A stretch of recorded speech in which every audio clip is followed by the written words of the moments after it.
Hello everyone and welcome to today's stream. I am Mage 1011 and today we are doing more Final Fantasy XIV Endwalker Part 7. But before we start up Endwalker, I'm doing a quick little side quest right here to unlock the ability to shapeshift my Eos here into a carbuncle. I figured I'd show this off. A fairy tale come true. Um, I'm just gonna skip through this because it's nothing really important. It's just explaining that it's possible to change shapeshift your This is just a little thing to unlock that. So I figured I'd show off where to get that ability in case you guys wanted to turn your Eos into a carbuncle or some such. This is also how you unlock the version for the carbuncles into other things.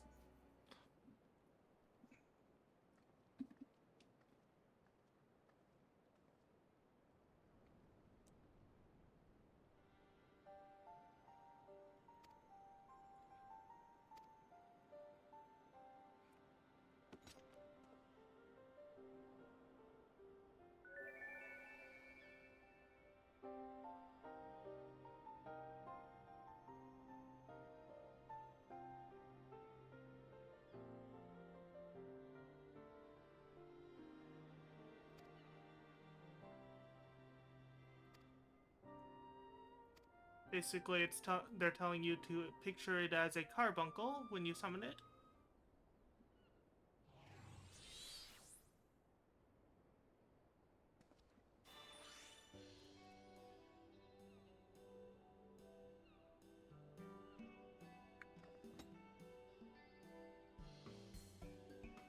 And now we have the ability to turn our fairy into a carbuncle.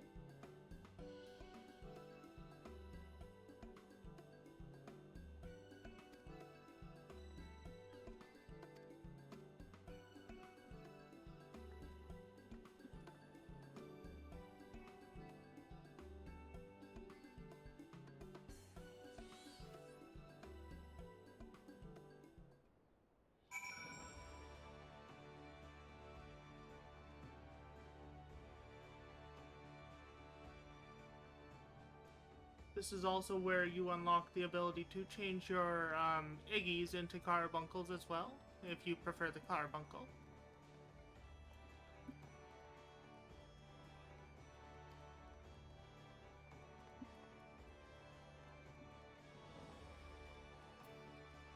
I have a command here called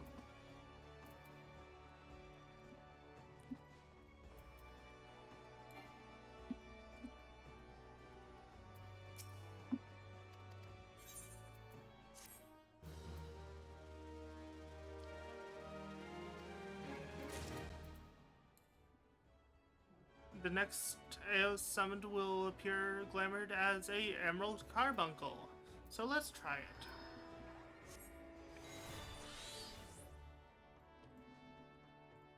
And we have an Emerald Carbuncle here.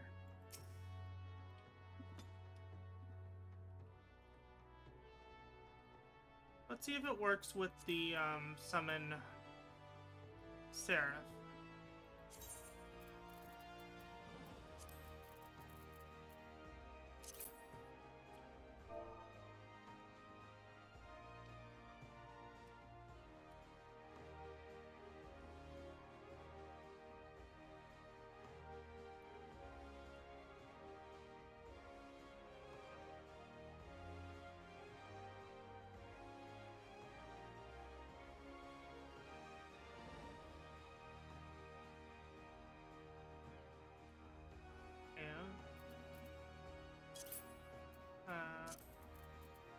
Put that. Copy, paste, that goes over. Delete.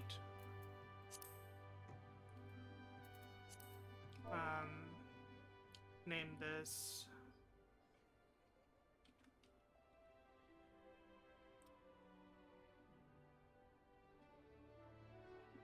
Sera. H2.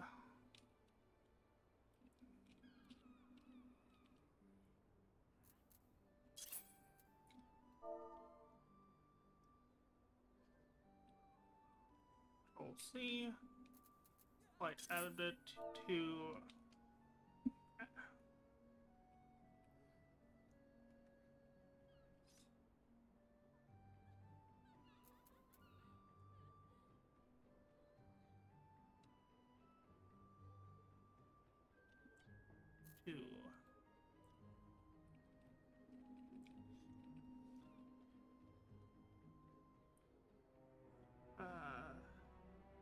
RUBY.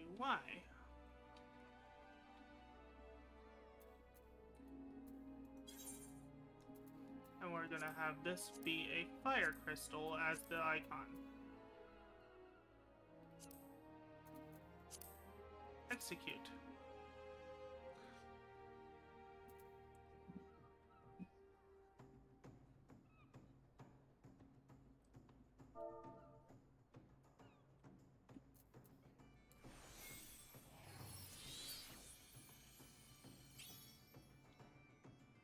SERAPH. So you can't edit serif.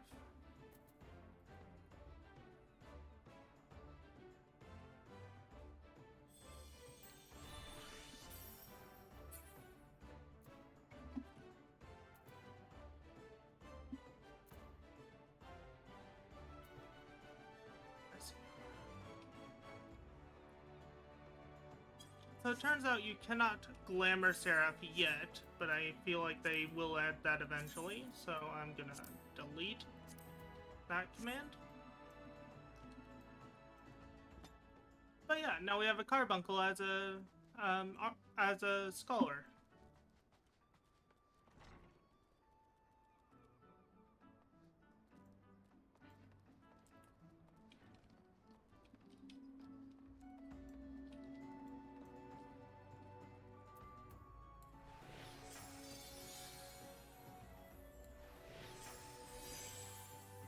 Just a few of the animations.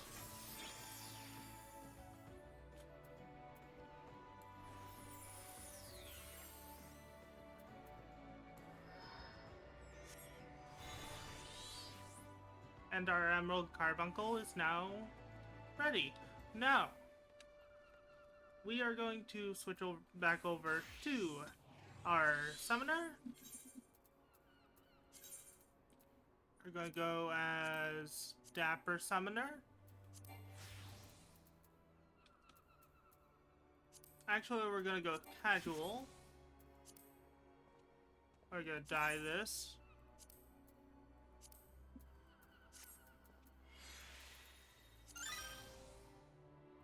Dye this.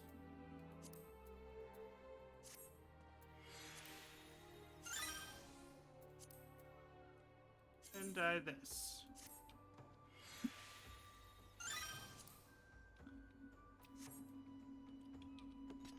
Gotta go Casual. But yeah, now that we've done that, we can head over to our main scenario quest, which last time we met with the group that's heading to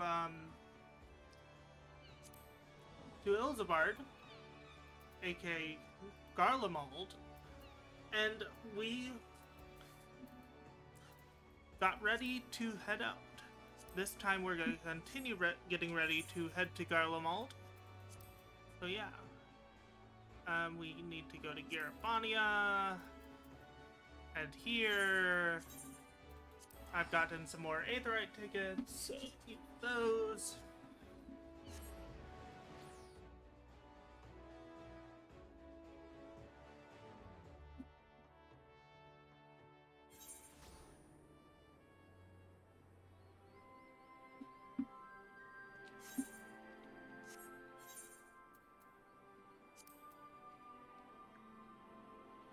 Let's see, we're going to mount up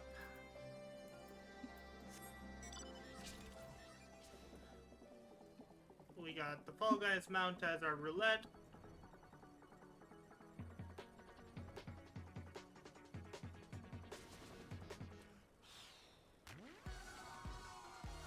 And we're going to talk to each our party. Ishtola? It's something of a constant, consistent refrain that we require warmer clothes. Warmer clothing. My present garb may be lacking for color, notwithstanding.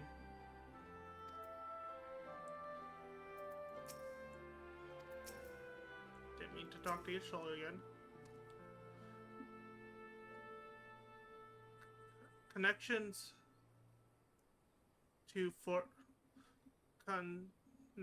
to fortify the flesh against wind and cold are commonly sold in the Uldan markets, though they are of dubious provinces and efficiency. 'Tis said, however, that in recent days the Alchemists Guild hath produced a tincture capable of such a feat. Mayhaps the achievement of their Thavnerian counterparts did spur them to action, that they did not be put to shame. This coat is quite warm, but I have something rather thicker for occasions like this. There's no telling how long we'll be out in the open, and we can't go starting fires willy-nilly if we want to avoid detection. If you've anything you still need to take care of, you'd better see to it now. Preparations? I've got my armor and my lance. What more could I need? Since my revival, I've been lax in expending my limited wardrobe. Expanding my limited wardrobe. Think we have time for a quick trip to Old Charlian? I recall a rather fetching coat. Oh, Graha. Never change.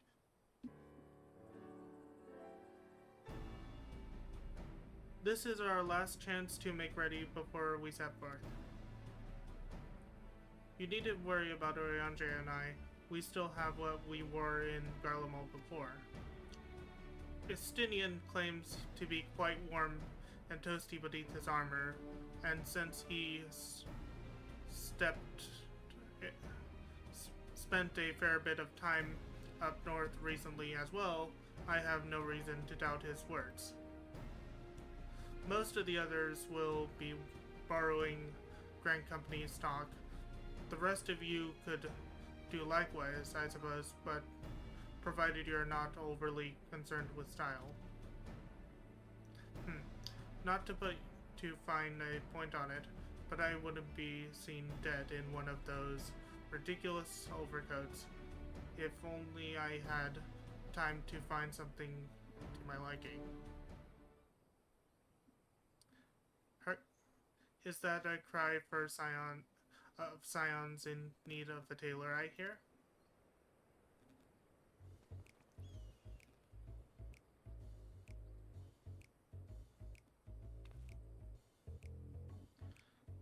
But how? I have my ways. Oh yes, indeed. You thought you could sneak off to Elizabard without telling me? Nothing escapes my notice. Now you will wear these garments I've made for you, whether you like it or not.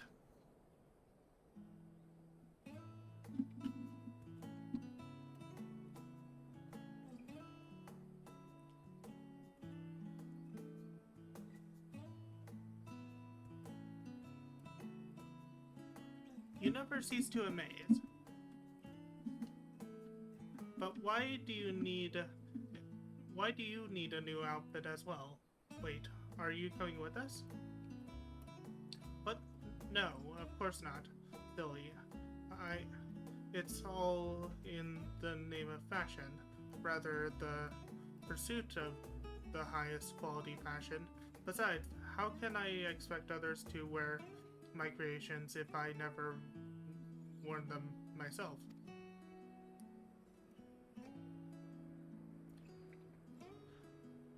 I did have one other thing to share. Our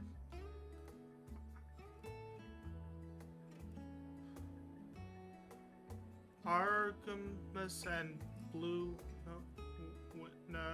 have finally returned from amongst assignments in faraway lands.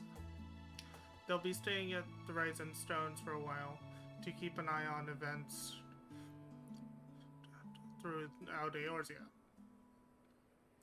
Since they'll be running things back at headquarters, I was wondering if I could lend a hand in Charlian. Oh, why not? You can keep Cryle company in the Baldessian Annex. Yes, we'd love to have you there. And I heard Artemis and Bloomwina did a fine job carrying on in our stead while we were laying comatose. With them in charge of the Rising Stones, we've nothing to worry about.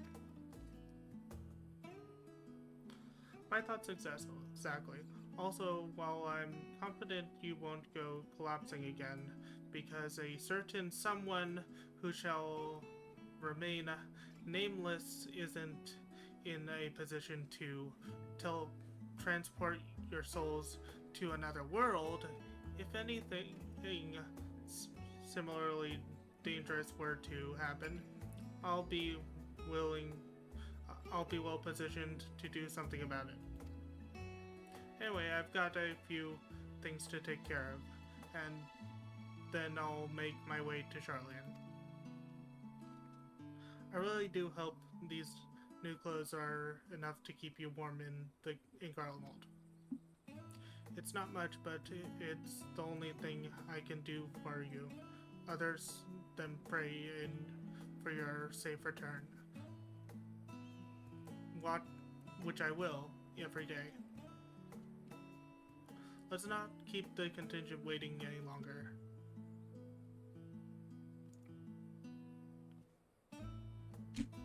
Here are your winter woolies, handcrafted by yours truly. And we have Northern Sea Coat as a glamour, which I am not going to use. I will show it off, but I'm not going to use it because it's a level 1 item.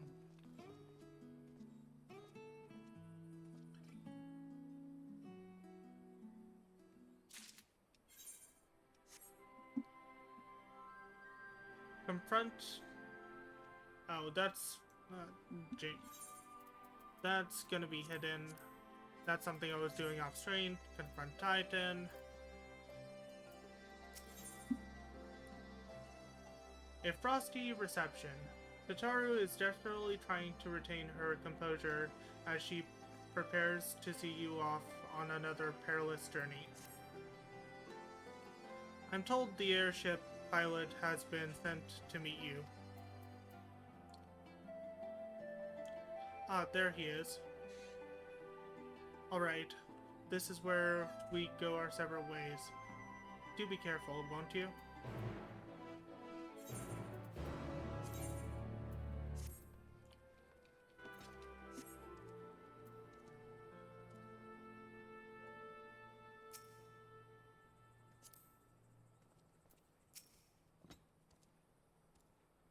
It's an honor to finally meet you. If we of the Garland Ironworks, we of the Garland Ironworks, will be ferrying you and your contingent across the mountains to into Garlemald. For many of us, it will be something of a homecoming. Our illustrious founder was only our most notable imperial defector. For that reason, the company is committed to the success of this expedition. Our resources are at your disposal, and if there is aught we might do to be of further assistance, please do not hesitate to ask. If you are ready to depart, I will ready the engines. Upon boarding the airship, several cutscenes will play in sequence. It is recommended that you set aside sufficient time to view these scenes in their entirety. In addition, you will be required to participate in battle. Your progress will be saved at certain points. In the event that you are defeated, you will be able to try again from the most recent of these. Please note that if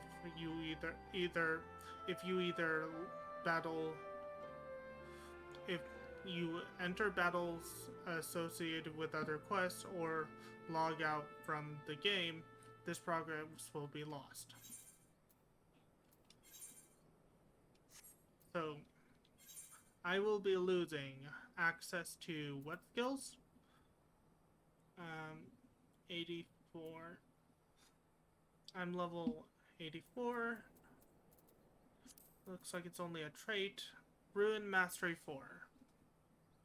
So my damage will go down by a bit. Oh, bye, Fluffy Bloom.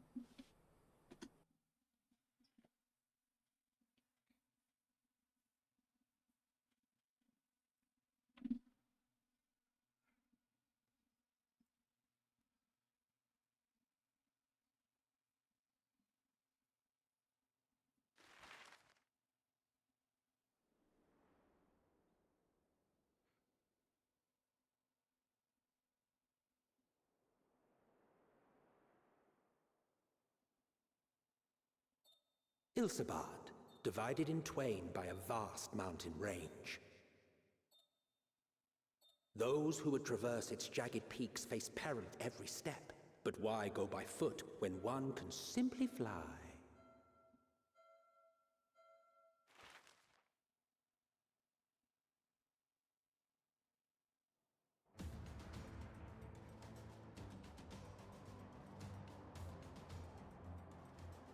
On the outskirts of the Imperial capital, in the frozen wastes of the Magna Glacius,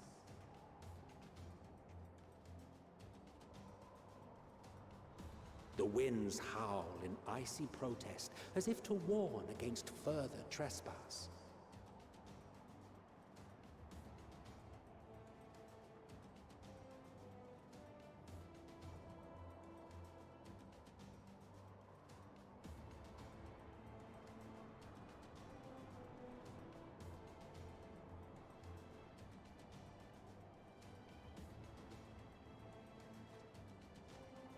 We've received word from Thancred's reconnaissance party.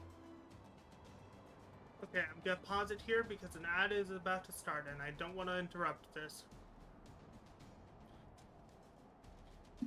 Actually, that starts in 30 seconds, so I'm out of time.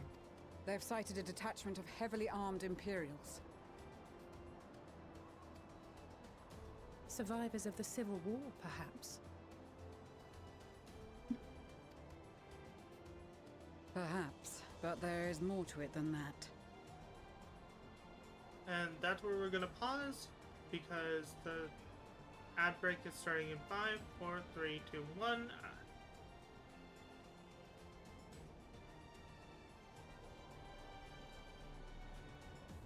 And I have a minute to wait before the ads are done.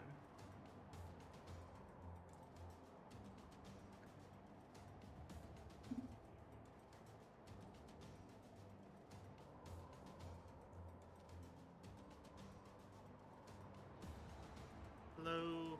Okay, my audio source is correct. Testing. However, my audio source on my PNG is not correct.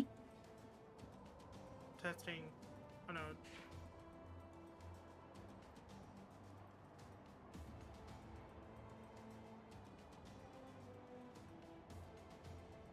Testing.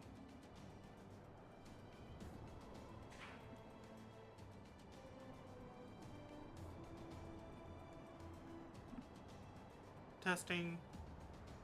Test. Test. Hello. Testing. There we go.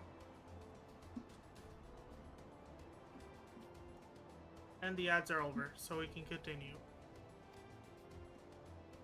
Maxima reports that they're led by Vergilia, legatus of the 3rd Legion, which comprises the bulk of their number. However, they are also joined by several members of the 1st. From what I recall, the 3rd Legion fought for Nerva in the War of Succession following Varus's death. The 1st, on the other hand, were under the direct command of the Emperor and rejected Nerva's claim to the throne. Indeed. In fact, our sources claim that it was a conflict between them that sparked the Civil War.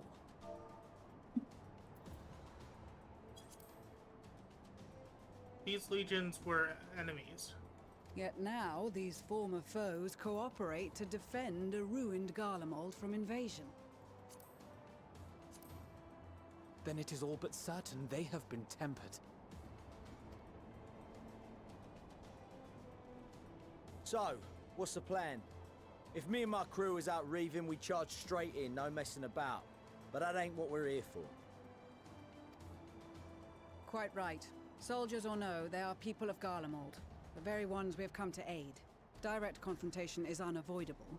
Nevertheless, we must make every effort to limit casualties on both sides. Rather than kill them, I would remove them from the field.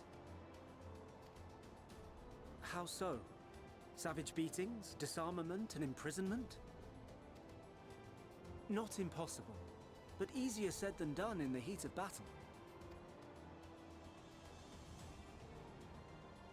Having observed the opposition, I imagine Thancred had something to suggest? He did. He and the other scouts have already infiltrated a supply depot some distance beyond the Imperial detachment's current position. Stored within is a stockpile of Magitech armaments, and once we give the signal, Thancred's team will destroy them all. In so doing, we will deprive frontline troops of materiel, and likely force the detachment to send men to investigate. Divide and conquer. Not a bad idea. Once the scouts have finished their preparations, we will split into 2 groups. The first will form the vanguard, while the other brings up the rear with our supplies.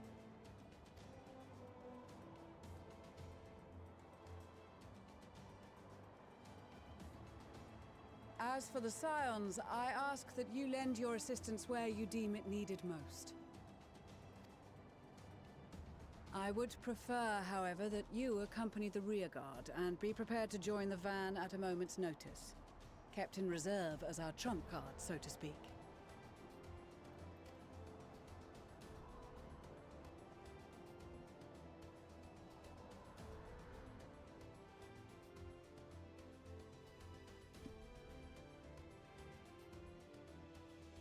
Meanwhile, in the Imperial Supply Depot,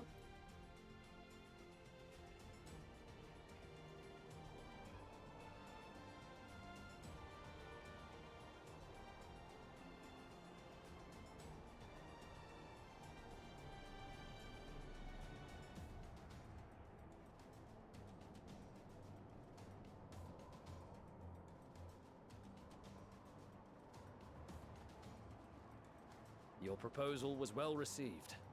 More specifically, they asked that we destroy the Imperial's toys in as spectacular a fashion as possible. Y'shtola always did have a flair for the dramatic. She's not an easy woman to please, but I shall do my best to satisfy her thirst for fireworks. All right.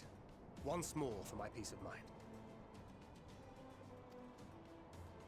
Our first objective will be to rig the enemy's magitech with explosives. After we've withdrawn to a safe distance, we'll detonate them remotely.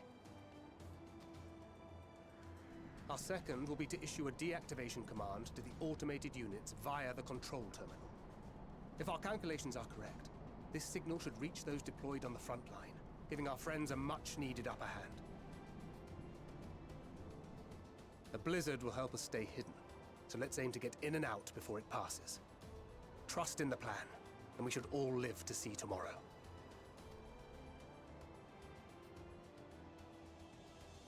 In the meantime, I will relay messages back and forth as the situation unfolds. You'll forgive me if I ask again, but are you certain you wish to play the lone wolf? Wouldn't have it any other way. Call it foolish and reckless if you like, but I'll get the job done. I always do. Very well. I wish you the best of luck.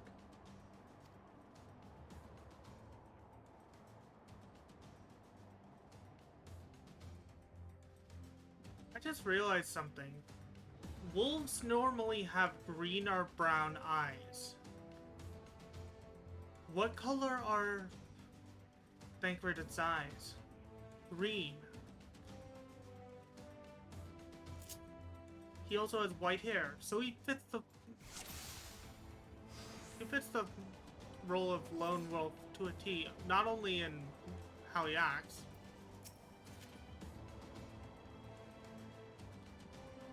Assuming there is nothing else you wish to confirm, we may commence the mission as soon as you are ready.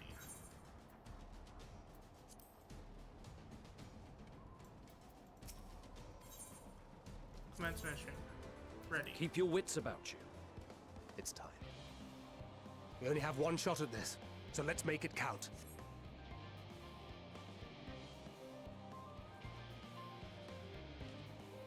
Let's see.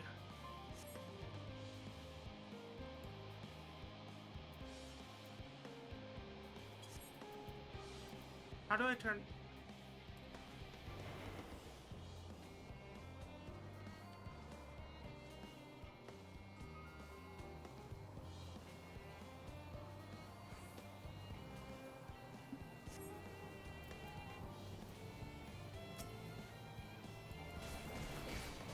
Seven hells.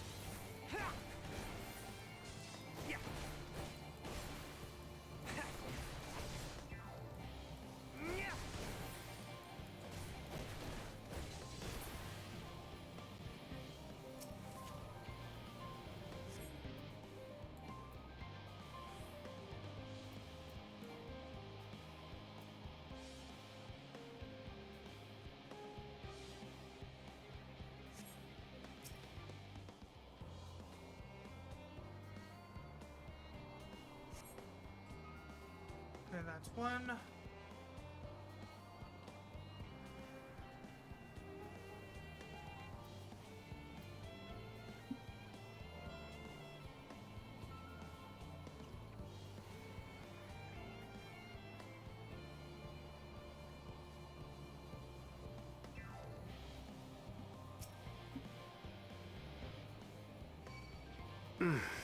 Must be losing my touch.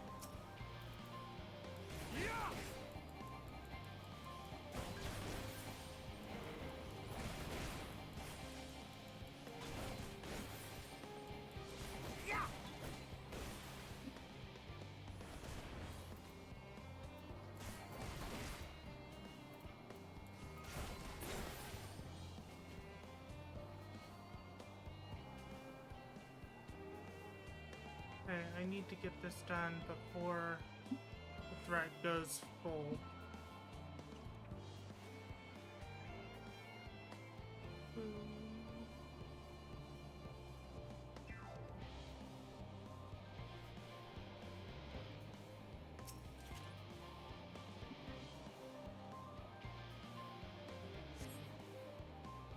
Okay.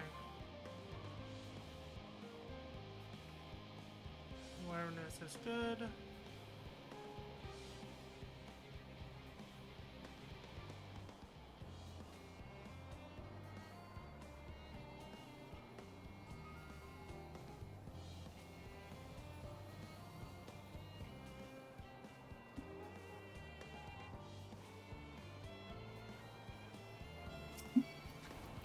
Seven hells.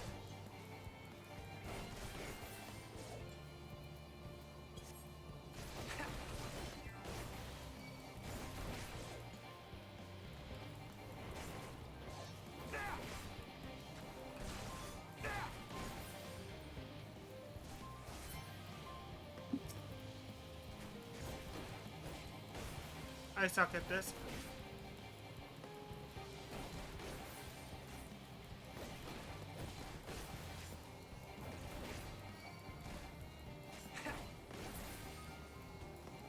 Yeah, I'm gonna die. Fuck. Not like this. Ah, fuck. Hey, Eddie. How you doing?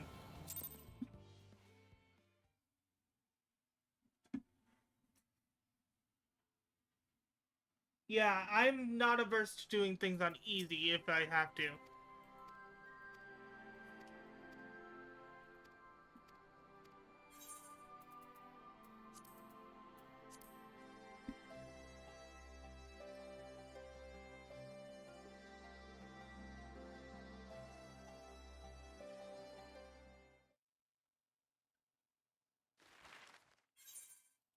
Skip scene, I already watched it.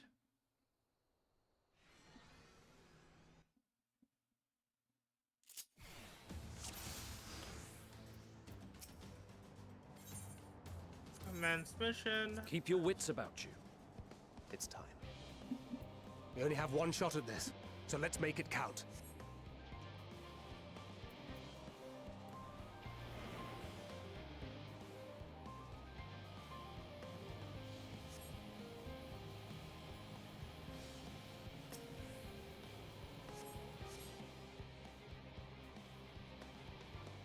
Okay.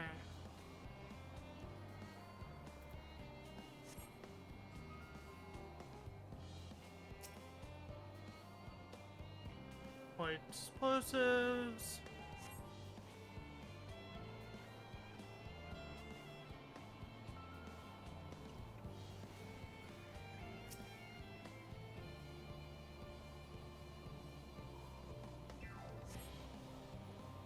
Back off, deploy explosives.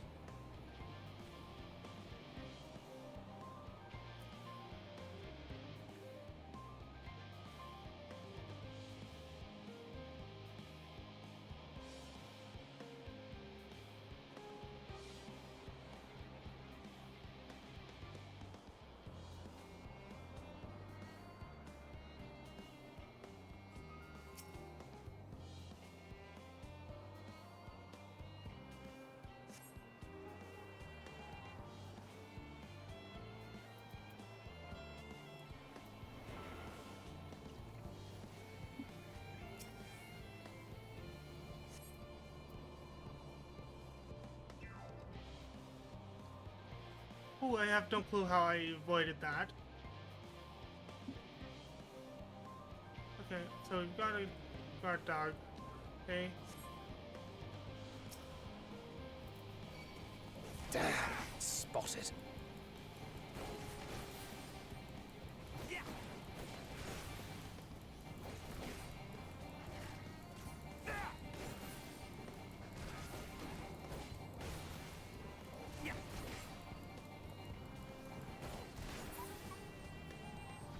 Okay.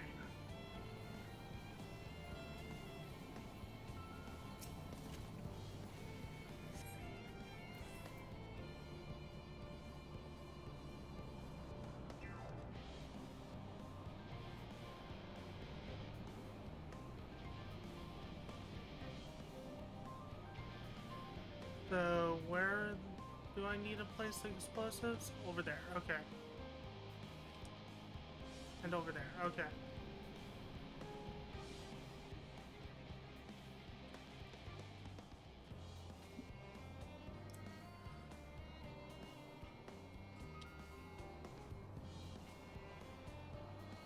Nope, that's not gonna make it.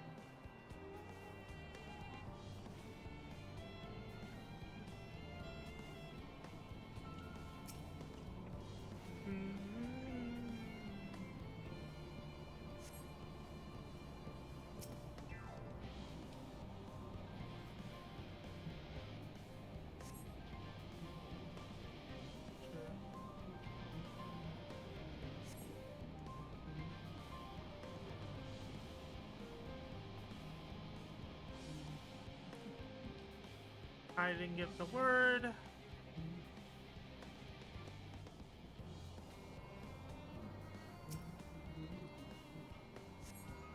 This is Thancred. The explosives are in place. Very good. All is proceeding as planned. Head to the control terminal. It should be to the northwest. Understood. Have the others wait at the rendezvous point.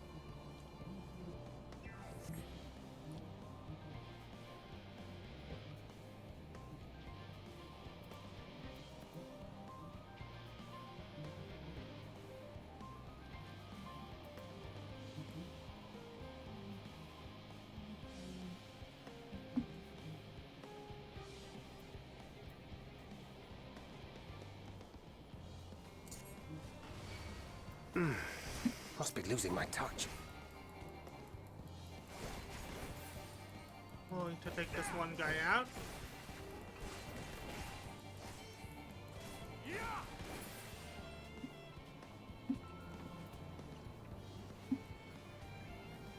Wait for that thing to walk over and walk back.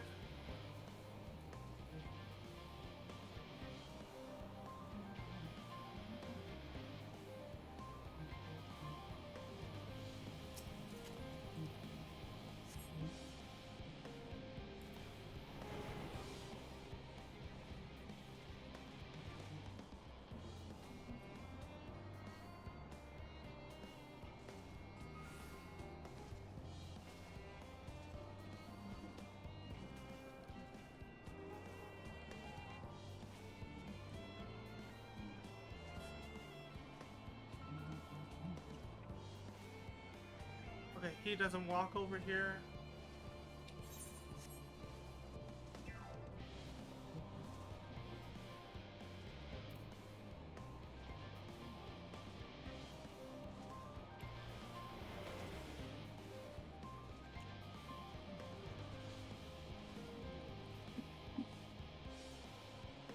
Where's the control terminal?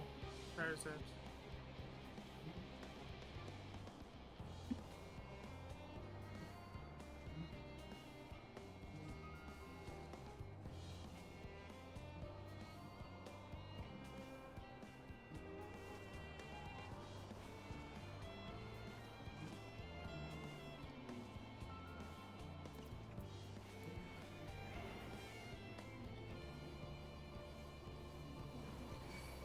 Damn, spotted.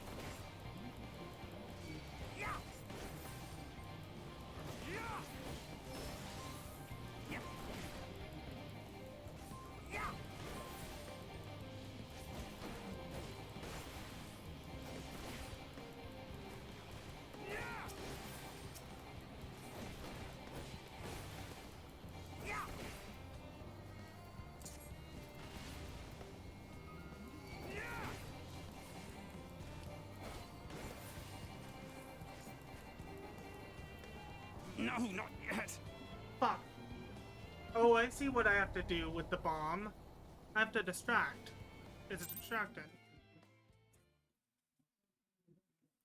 It makes them...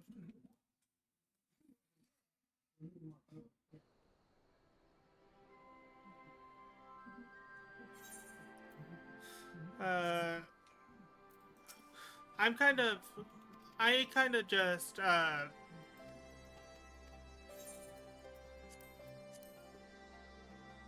I'm not good at this mission. Oh, hi, Mousy.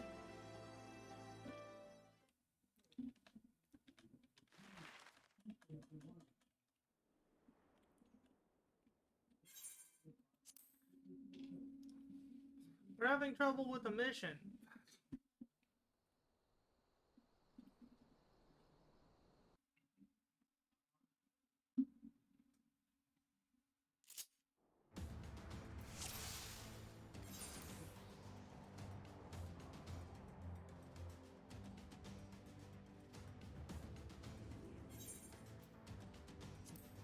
I did not mean to do a tutorial.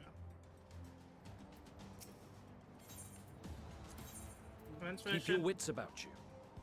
It's We only have one shot at this, so let's make it count.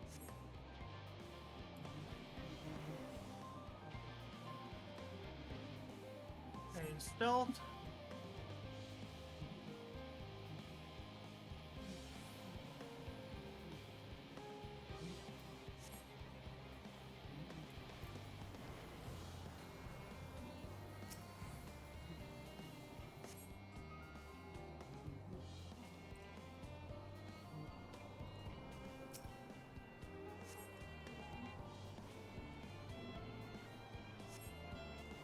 Okay, that's in place.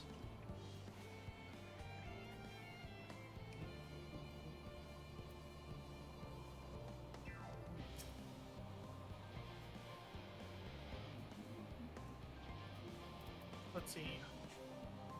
Throw a bomb to confuse senses of the guards. Okay.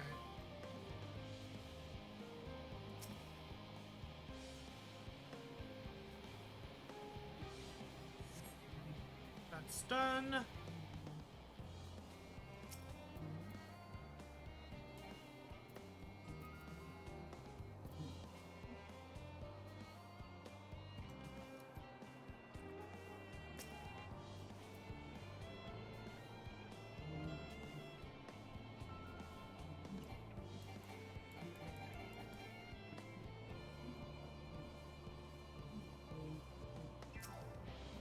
I don't know how silent takedown works.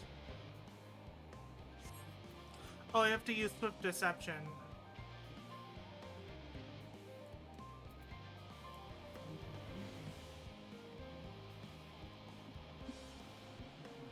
And then silent takedown works. So that's how this works.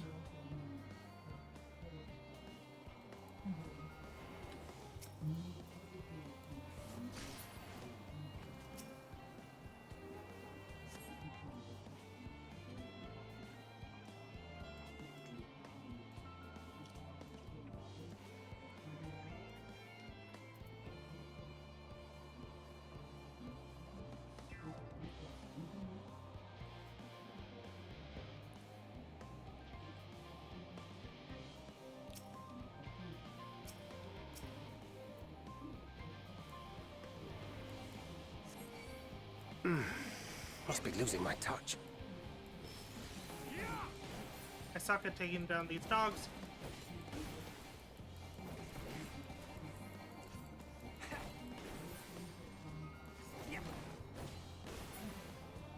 Okay.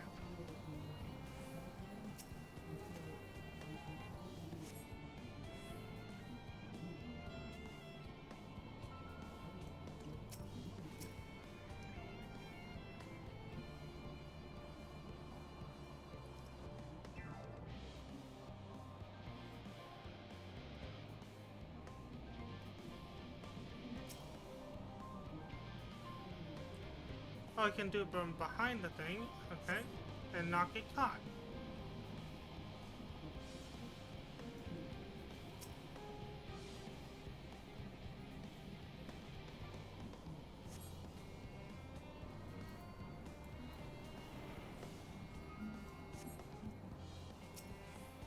There we go. This is Thancred. The explosives are in place. Very good. All is proceeding as planned. Head to the control terminal. It should be to the northwest. Understood. Have the Yeah, others wait that's at the what I'm rendezvous doing. point.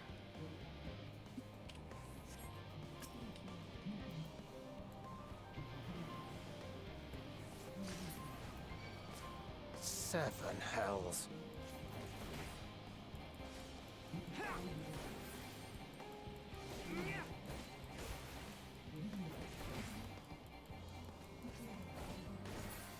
There we go.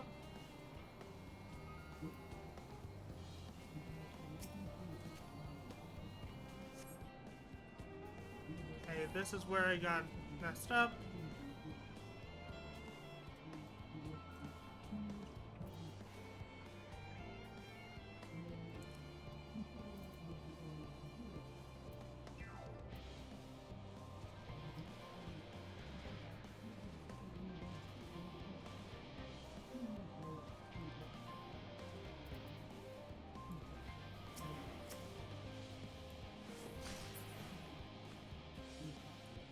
go. One down.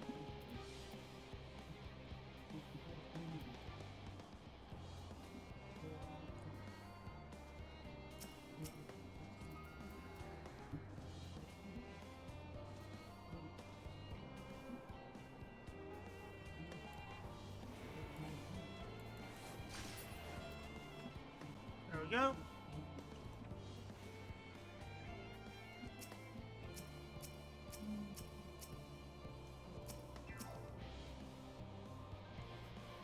Wait for the thing to pass.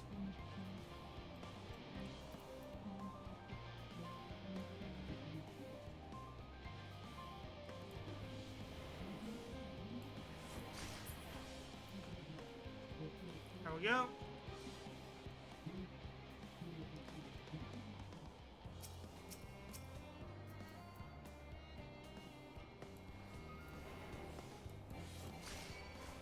Seven hells.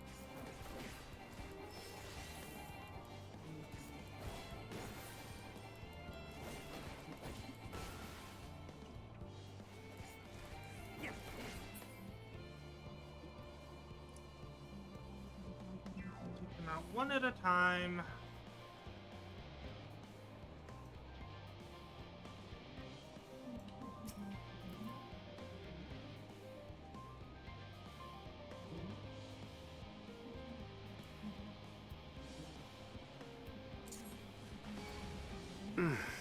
Must be losing my touch.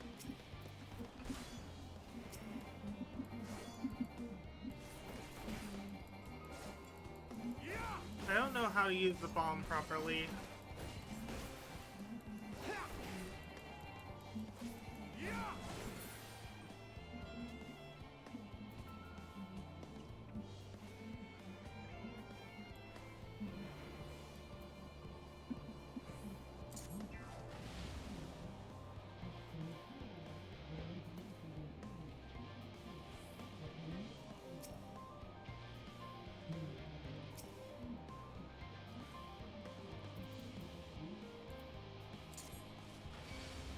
Damn, spotted.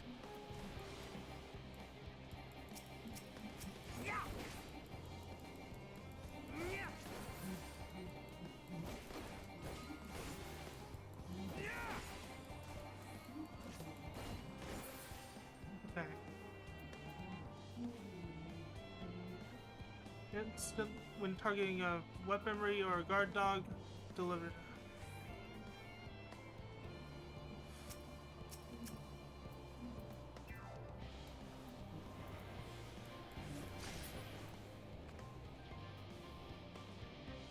Okay, good. Wait for that to undo.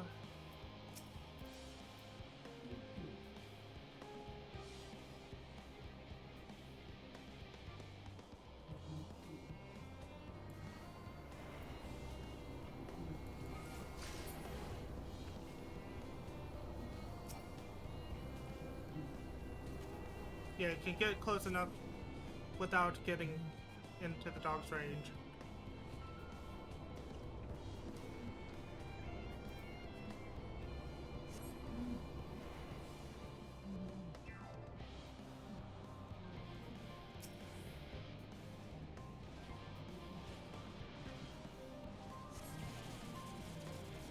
There we go.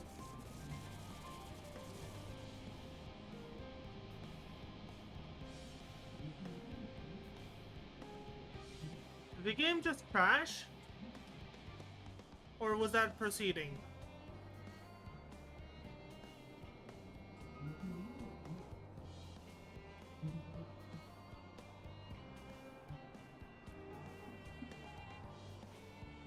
Okay.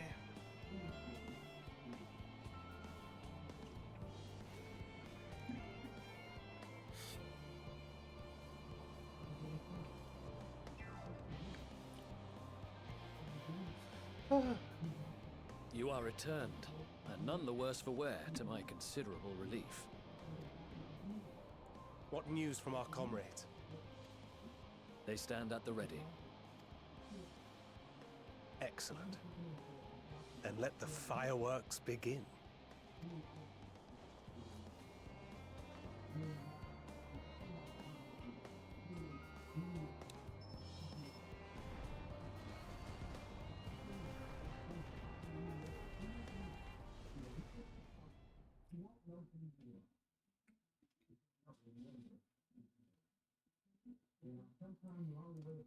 It's fun.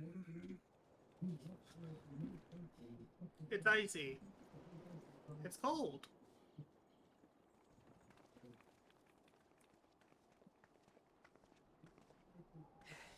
The blizzard's beginning to clear. The Vanguard should be engaging the Imperials any moment now, if they haven't already. Ishtola and the others are with them, so I'm sure they'll be all right, but...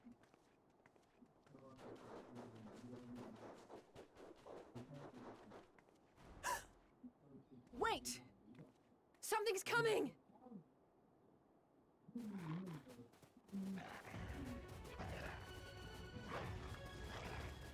Oi, oi! Looks like we ain't the only ones who sent out scouts. Keep them away from the carriages! We lose those, and we're as good as dead!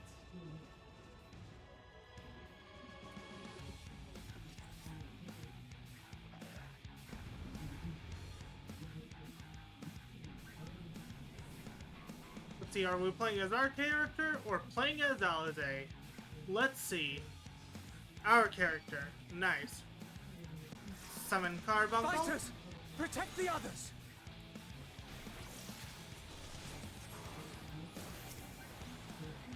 Bahamut.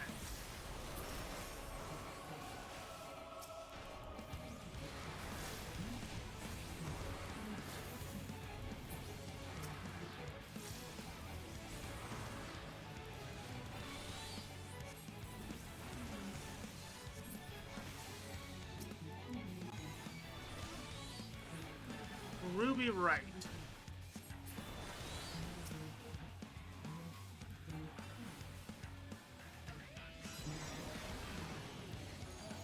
Topaz Right.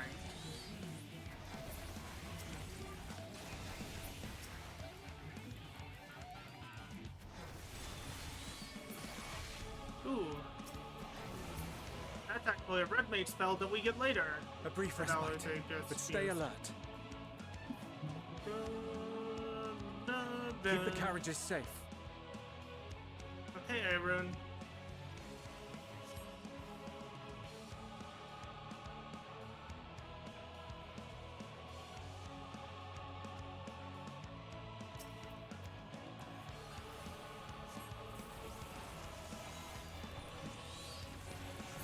What impeccable timing! Okay, you jester. Fear not, friends! The savior of Ishgard is here! Shut up, Emmanuel.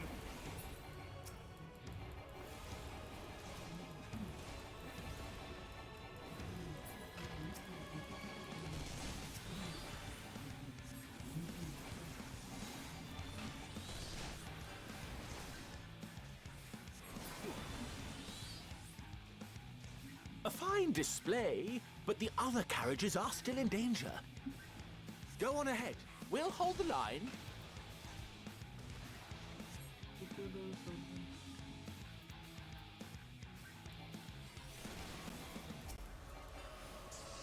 We're the only ones still struggling. Time we put our backs into it then.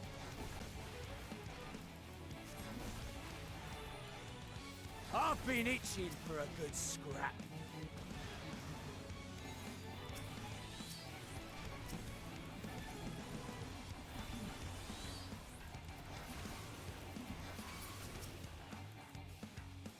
Back to Bahamut.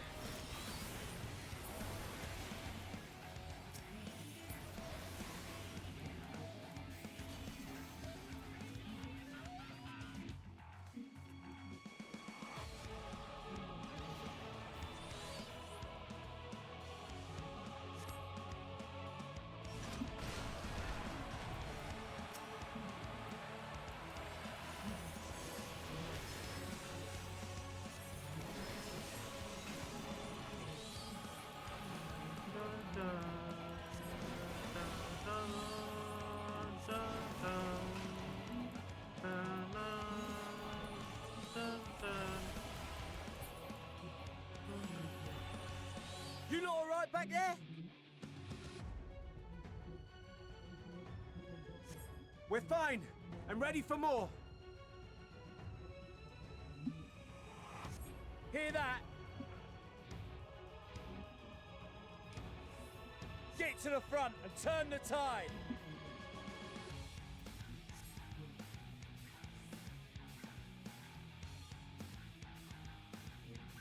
Head north.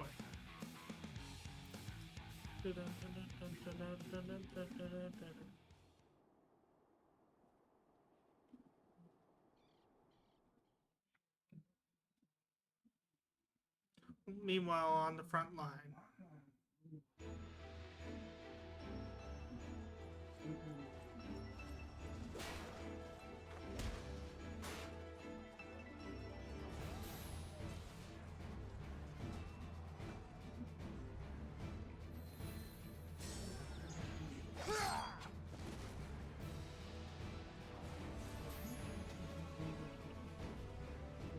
Removed from the field was not a euphemism for enthusiastically murder.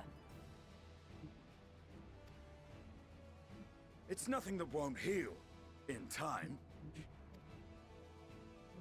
The trouble is, their tempering has made them utterly fearless.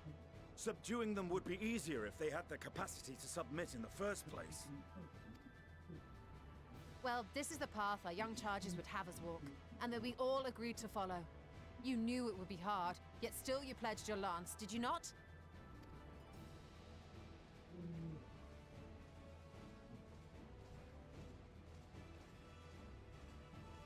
That I did.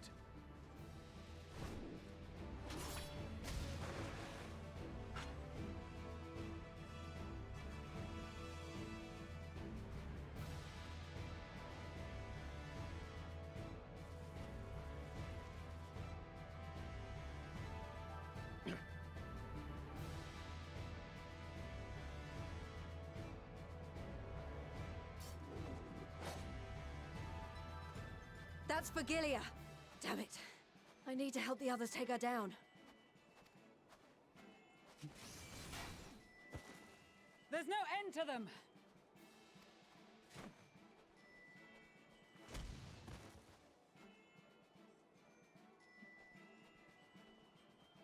I was wondering when you'd turn up.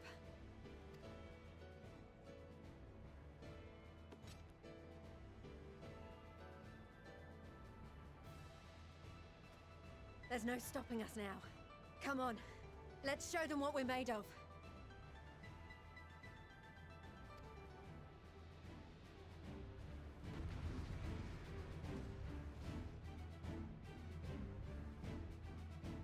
Well, that's completely okay, Eddie. Yeah. We have them now! Forward!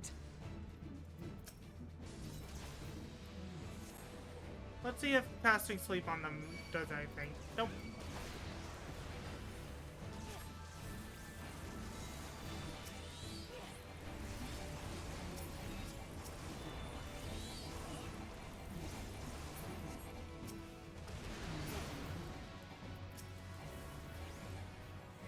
Right! Let them have it!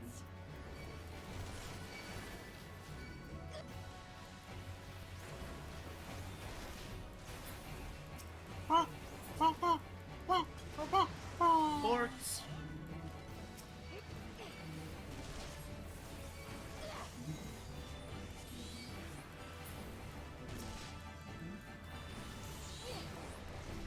As a raging bull!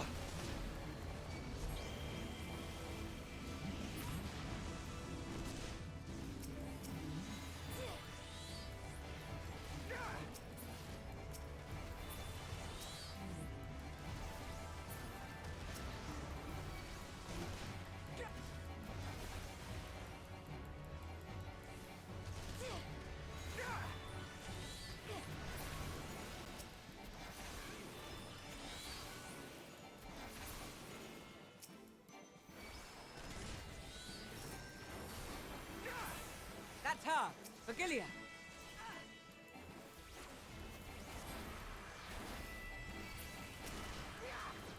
Do not fall behind!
Oops,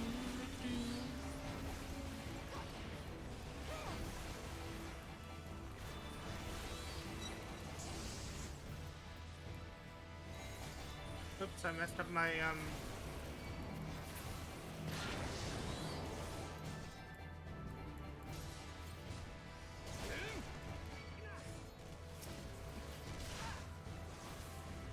Kneel or die!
Tremble before the sun!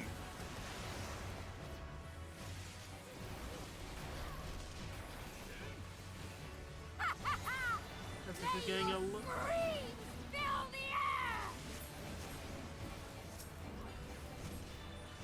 This is getting a little chaotic.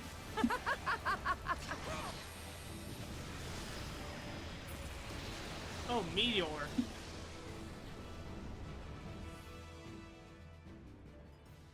She cast a meteor.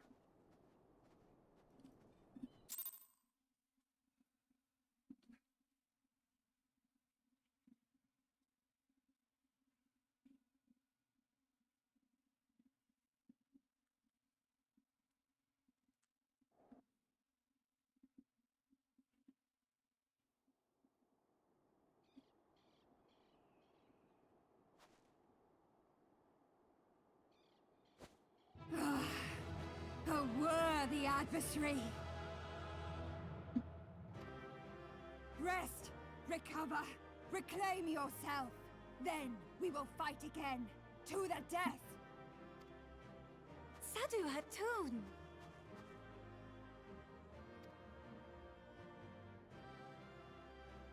That was the last of them.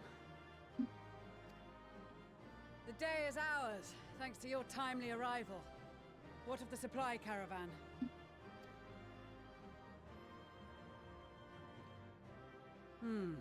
Outmaneuvered, but not outmatched. Good. Let us take the Imperials into custody and rejoin our comrades. And soon we shall arrive at the capital.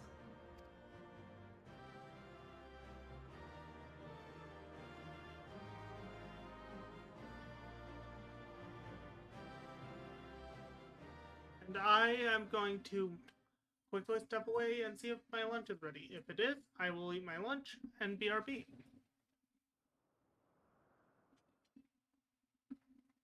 So cold and unforgiving. Thus spoke Emperor Solus as he gazed upon his barren domain.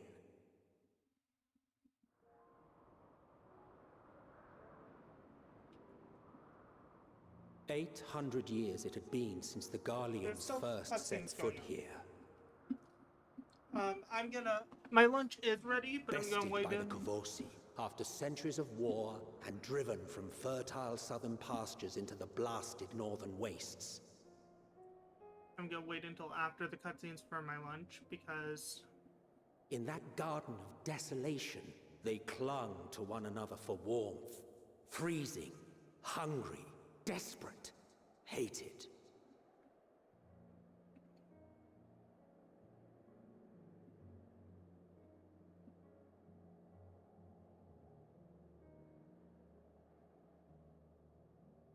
the chosen forsaken.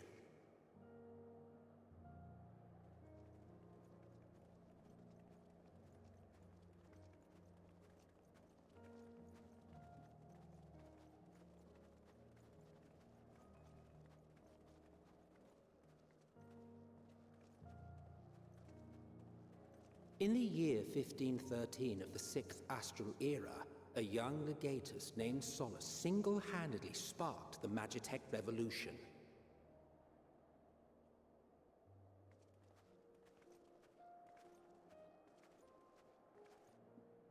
How did he conceive the machina that feed on ceruleum?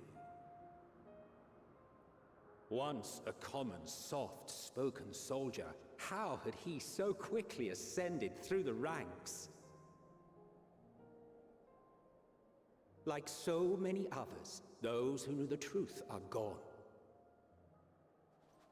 Taking in the capital with his eyes for the first time, I recall thinking to myself, far colder on the earth than in the heavens. Yes, far colder indeed. Bitterly so.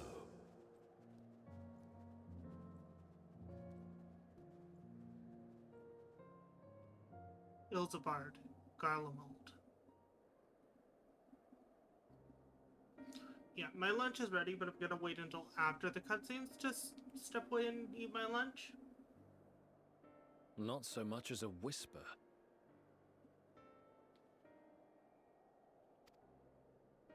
The roads leading beyond the city walls would have been used less in recent years. Nevertheless, this was one of the most important gateways into the capital. A buzz day and night with activity, aye. Merchants passing through the checkpoint, many of them stopping at the local hostelries. Surely they cannot all have been tempered. We can consider the question after we have made camp. If we spend any longer outside, we may well freeze to death where we stand. The tempered Imperials, too.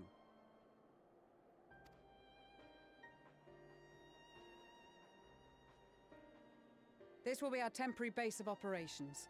Secure shelter for ourselves and the injured, and dispatch scouts to survey the surrounding area.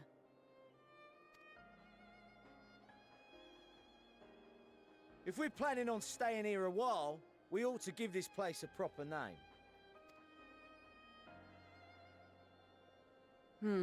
Well, the constant sound of ice cracking underfoot makes me think of broken glass. An apt name, perhaps. But enough of this. To work, everyone!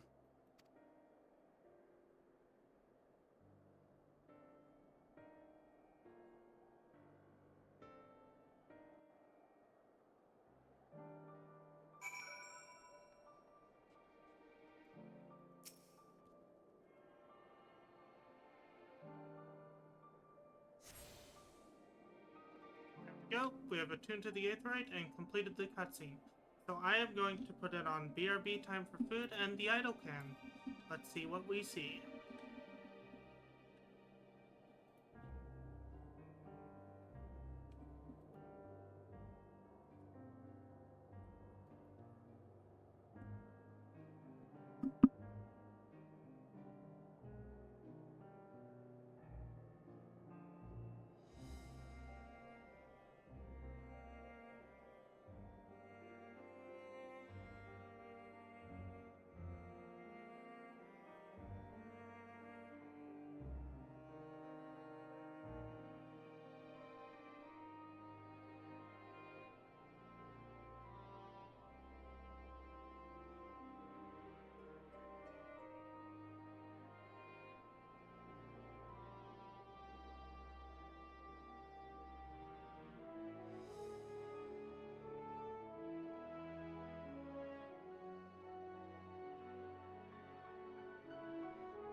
Hello, people persons. I have returned from lunch. I had hot dog.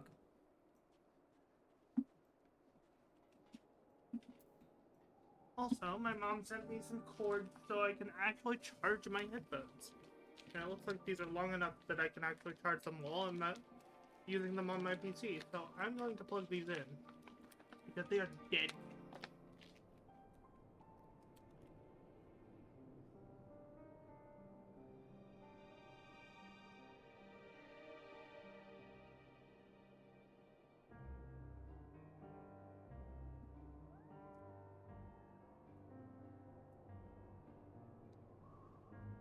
Let's see.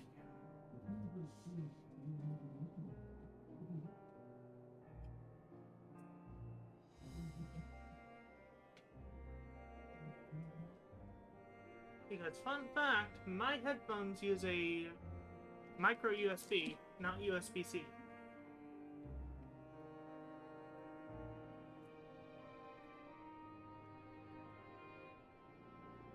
There we go. Okay, now to continue on with the questicles.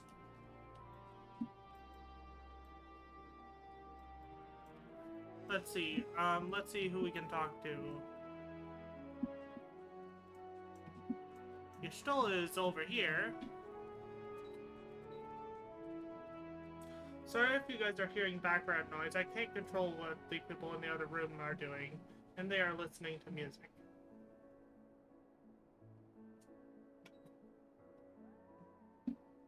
Actually, I'm gonna check my audio.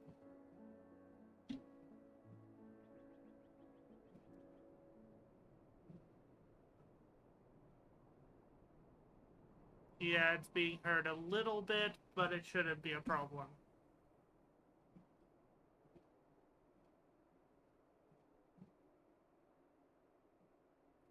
Testing 1, 2. That should fix it. Make sure I can actually still be heard on my stream. Testing 1, 2. I can actually still be heard on my stream. Yep, I can. And I have turned the audio down so I can stream without getting copyright infringement. Okay. Now talk to Y'shtola. I'm sorry. Sorry, I'm feeling rather unwell.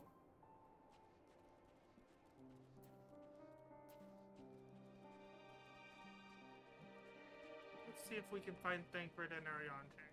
And oh, there's a vendor here.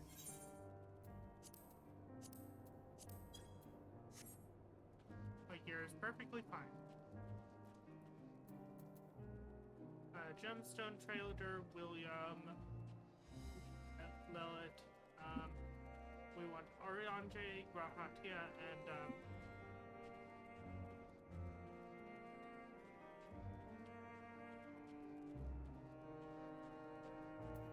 I'm gonna mount up because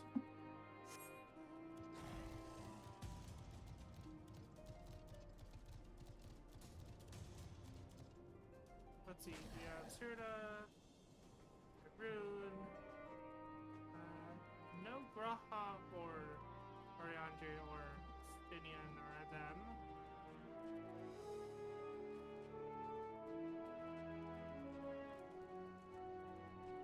Storm Soldier.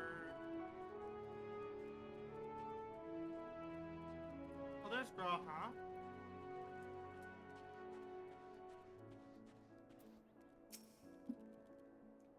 Our comrades currently certainly haven't wasted any time establishing base of operations. Okay.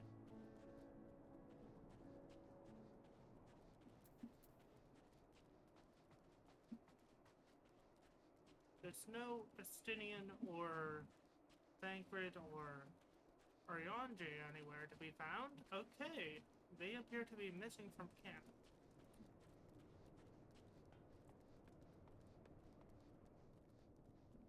There's Lise.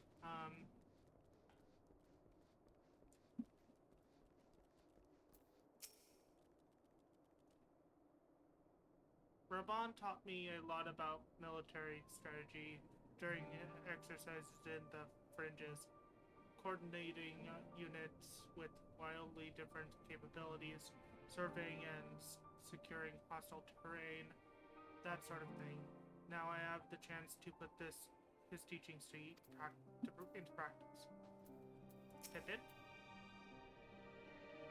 We've asked the Ironworks members and some of our other comrades to stay with the airships. In the event we are discovered, we must be ready to move them swiftly to a safer location. Lucia? Once everything is in place, we'll discuss our next move. Serta? Virgilia is in our care. Virgilia is in our care, along with the rest of the Tempered. Glory to Carlomo, glory to Carlomo. They still whisper in their sleep, even as they writhe in pain. Erun? The Tempered soldiers are sleeping soundly while they undergo treatment. There are too many to attend to at once, but I and the other healers here. I and the other healers will see to all eventually. Sigurd? Hell's balls! This place is bloody freezing. Rather be tied to the topmast in a storm than suffer this cold any longer. Anyone what can spare a swig of rum, that'll sort me out. Right out.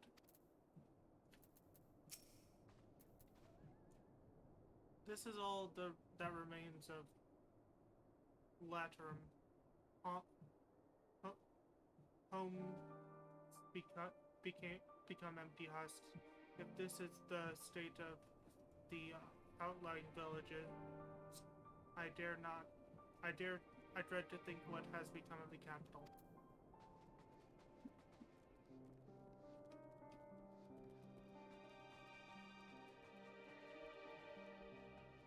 Nothing there.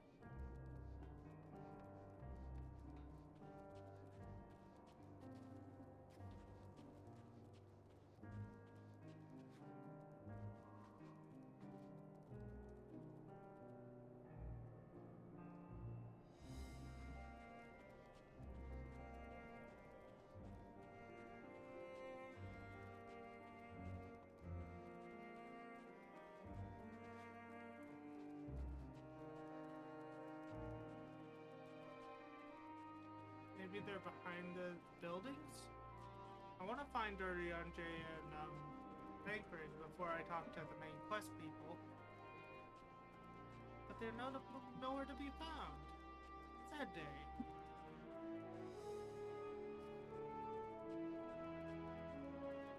Same with Stinian.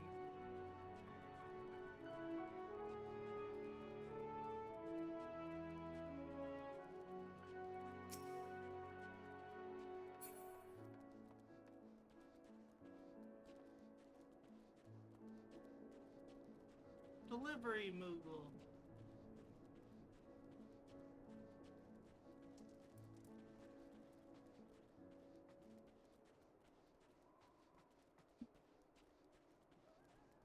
Yep, they're nowhere to be found, so guess nowhere to be found. Nowhere to be found, so I guess I'll talk to Ellie then. Shouldn't be long before we have a half decent camp with so many helping hands. I was concerned the snow might hinder our progress, but our Ishgardian friends are used to working in conditions like these.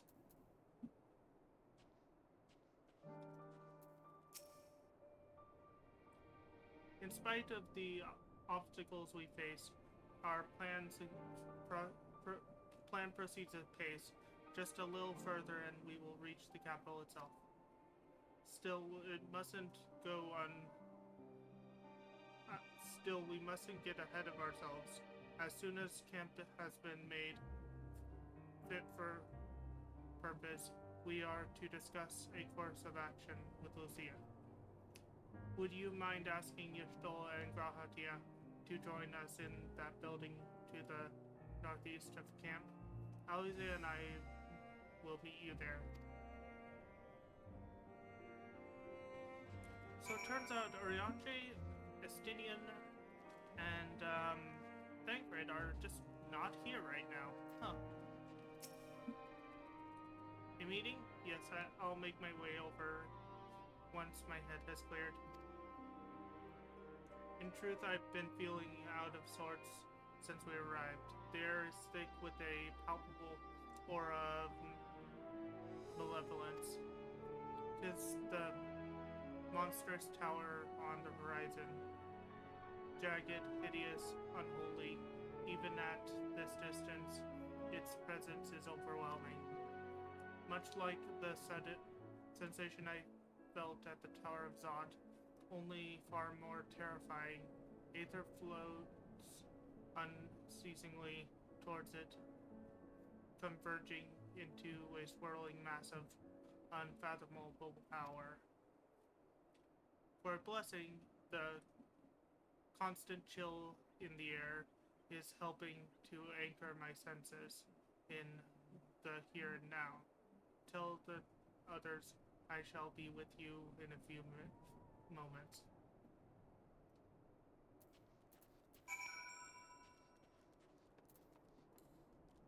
Let's see what we get on the roulette. Ixion.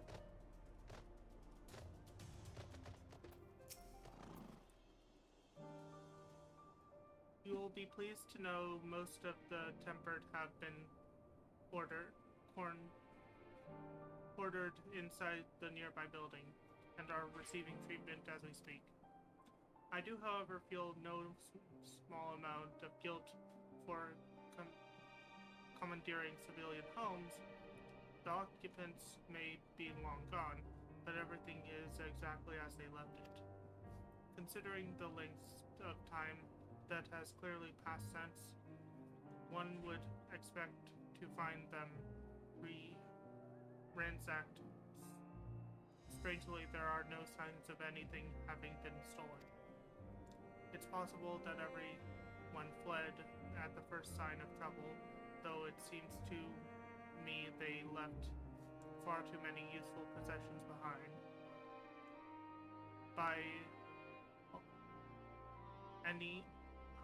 Although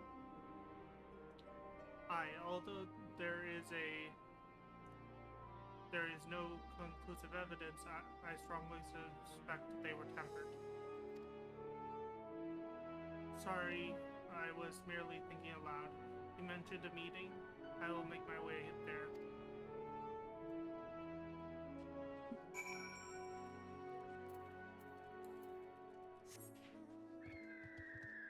Borb. Griffin, Borb.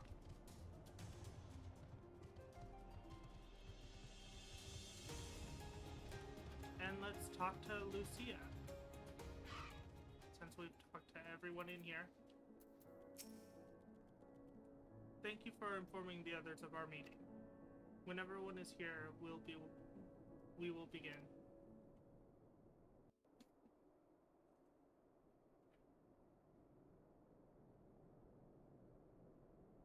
Kill, death, murder.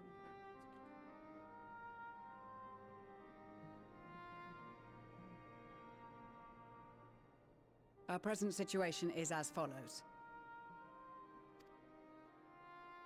Efforts to aid the people of Garlemald have begun in earnest. Moreover, having entered into the capital, the Imperial Palace is within our reach.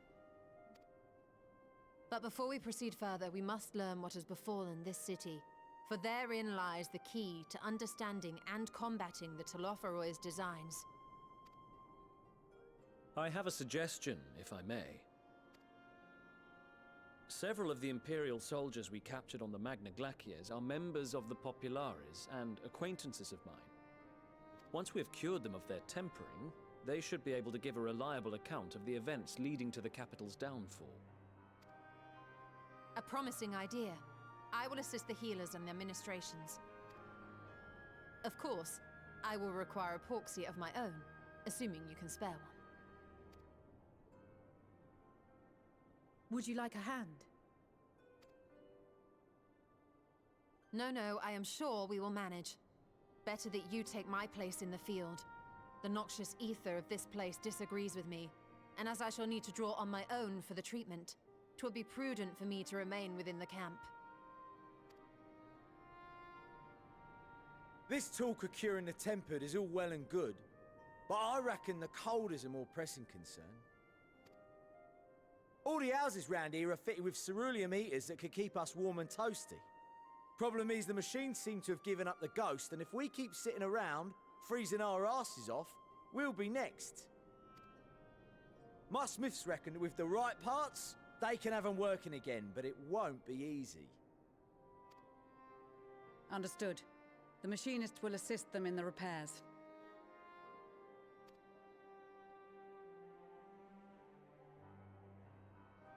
The rest of us should either stand watch or survey the area.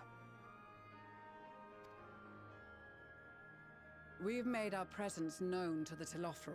They will be searching for us, if they have not already ascertained our position. That we have seen no sign of them since the battle suggests they have yet to do so. However, I suspect they may be biding their time. Or perhaps we are beneath their notice.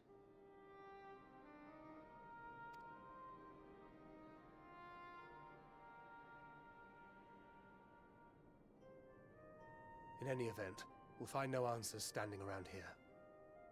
Urianger, Estinian and myself have visited Garlemald recently, so we'll lead the reconnaissance efforts. Perhaps bolstered by a few Bosnian and Dalmatian scouts from my previous excursion for good measure.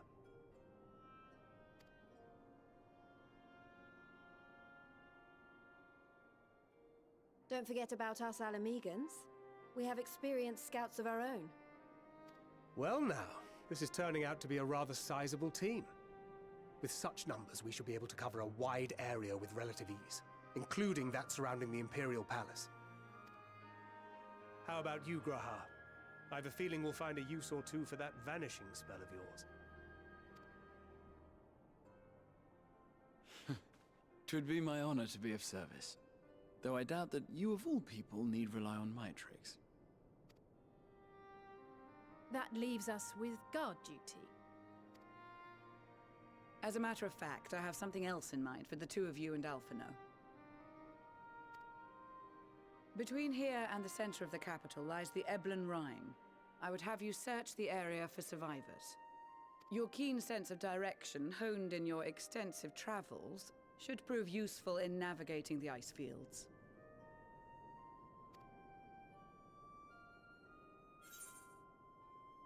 If there are any survivors, we will find them.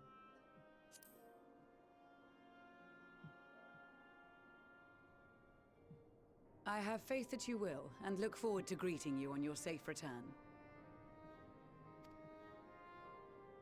You all have your duties. Let us make haste. May the Fury bless and keep you.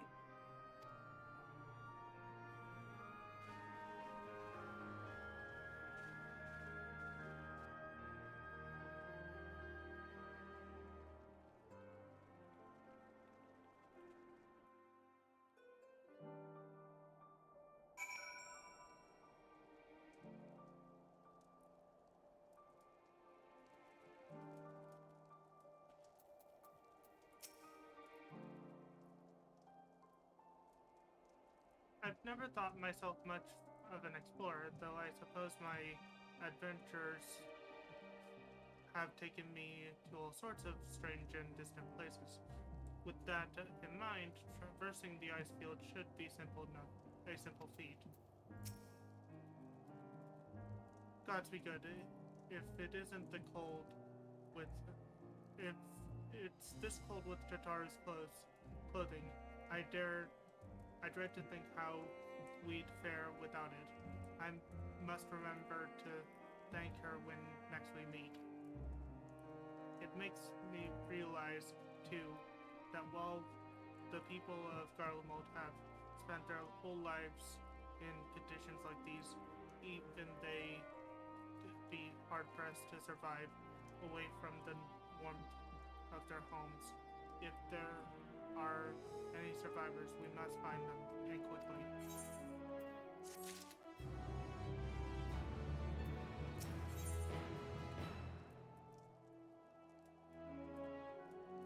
Tricks in the snow. Emanueline is, as usual, milling about aimlessly. What ho, chums? Been given something to do, have you? As it happens, I too have been ordered to make myself useful. Sounds like a rather tall order. And since you asked, where to scour the ebon rime for survivors. But I wander the ice field of this on the off chance you'll find someone. You'd take forever to finish the job without the benefit of my expertise, or more specifically, my telescope. Come, friends. I know just the spot to begin our search. Oh, question. I'll probably regret this, but we may as well humor him. Question. Why? Why in all the heavens does our character not have a telescope? It would be so useful. To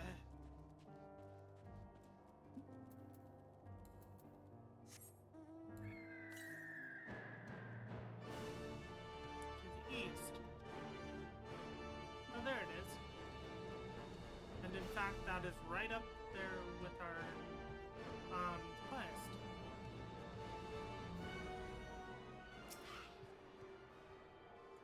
You know what? I'm going to have to deal with this music in the background. So are you. So I'm gonna turn my mic back up.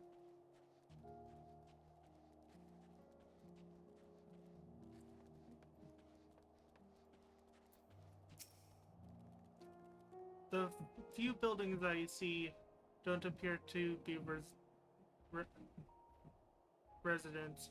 They may still warrant investigation, though. I'm surprised by how many wild beasts there are roaming about the place. Perhaps now that the soldiers have gone, they're free to wander and forage as they please.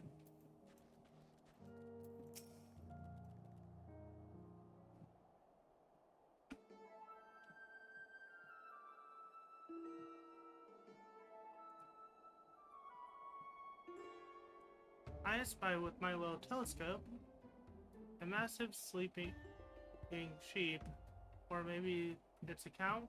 Not what we're after, either. Wait, is that an aether current? Oh, no, just a wind spirit. Other than that, it's all snow, snow, snow.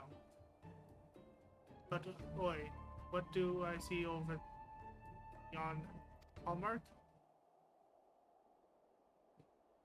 There's no mistake, that's a girl.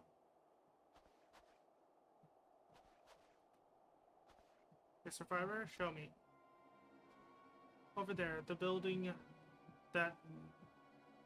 over there, behind that tree. It looks like she's running away from something, though surely not us.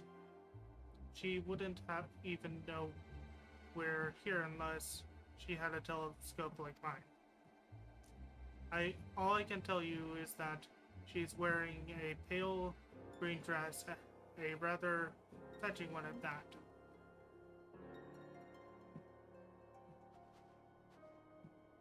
She'll be long gone by the time we get anywhere near, but we should be able to follow her footsteps.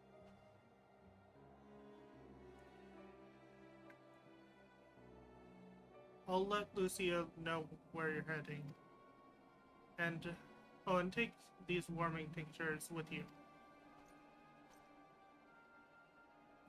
The poor girl must be chilled to the bone. if not on the verge of freezing to the death. That's actually very thoughtful. Thank you, but you needn't worry. But won't you need some for yourself? Oh no, I'll be fine. As a man of chivalry, my honor demands I do no less. And, lest we forget, the very reason we are here is to protect those in need. I go, and Godspeed.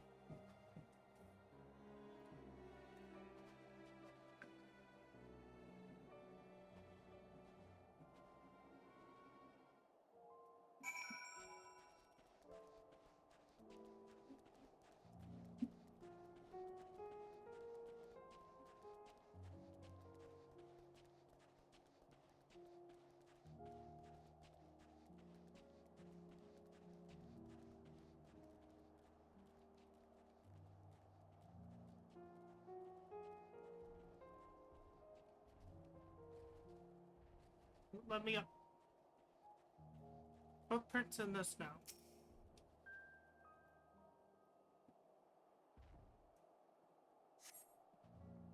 First tail footprints leads east.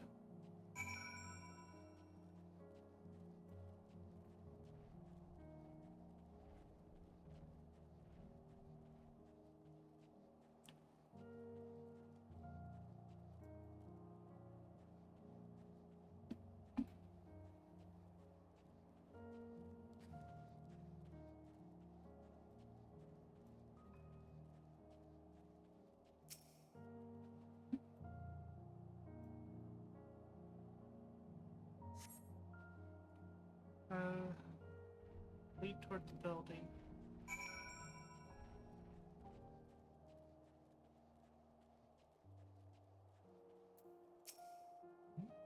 According to the label here, this place was used by those involved with extracting ceruleum. We're getting closer, I'm sure of it. At first, we thought she'd gone inside the building, but the door doesn't look to have been open in some time. She might still be nearby, so we'll keep looking around here.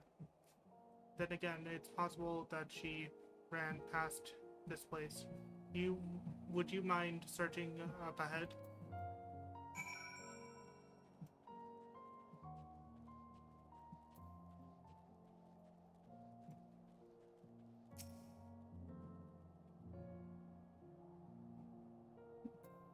Hold on. There's something I need to do.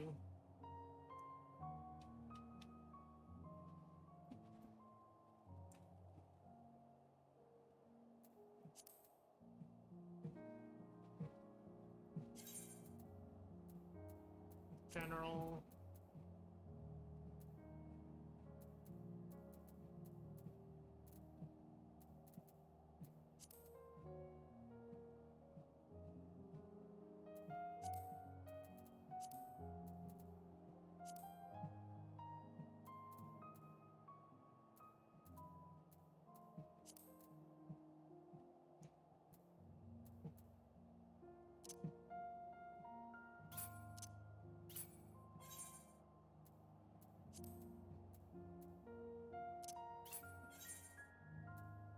That's not what I need. I think I have to set it to a hotkey.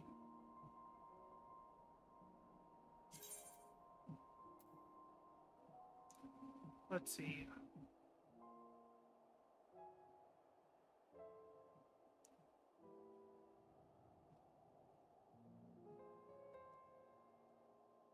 Toggle between walk and run. I'm gonna set that to my down arrow. Cancel. Set that to tilde. Apply. Because that's going to be becoming important right now.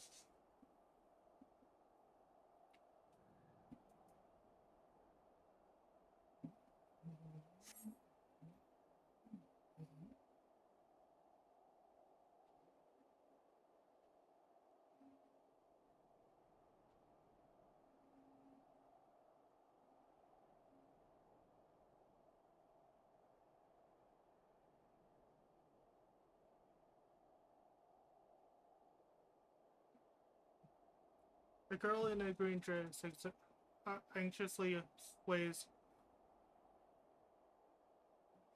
surveys her surroundings.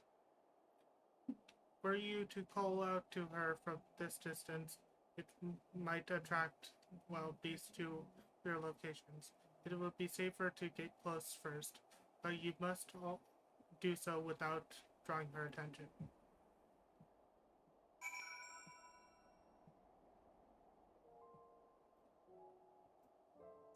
Follow the girl from a safe distance. The objective will be failure if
Jeez. Scared the crap out of me and could have made me fail.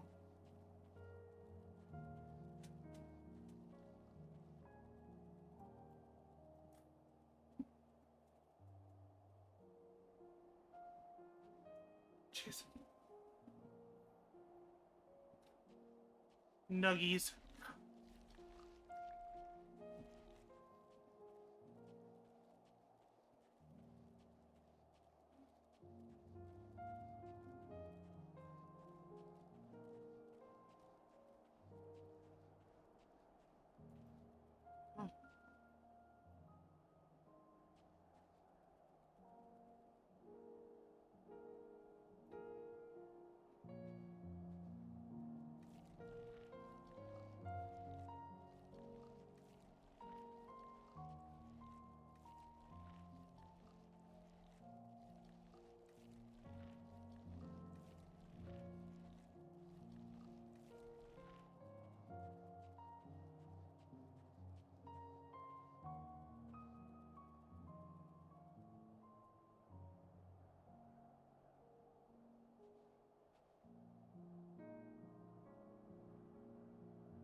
Oh, for fuck's sake.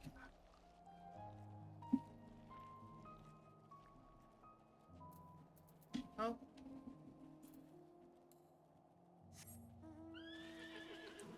Time to head back. I have to restart the instance.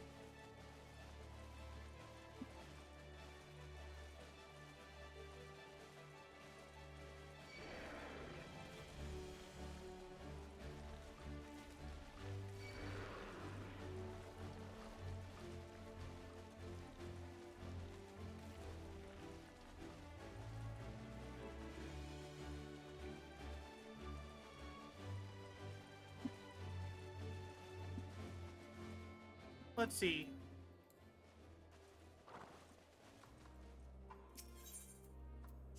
Let's see if I can cheese this with...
Jeez.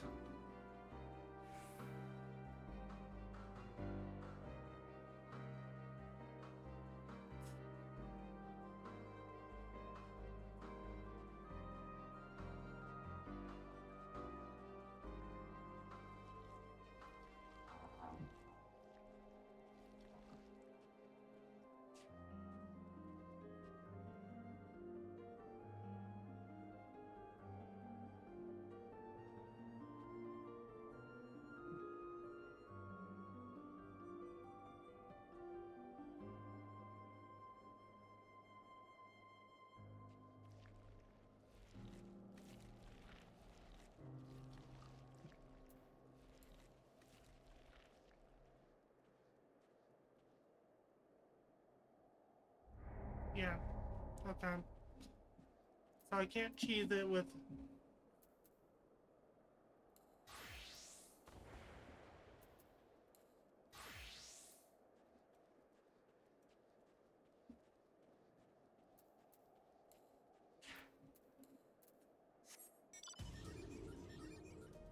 Done faced mount. So I can't cheese it with Rogue's invisibility.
Can't let her get far enough away to...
Okay, girl in a green dress. Duty complete. You, still in one piece.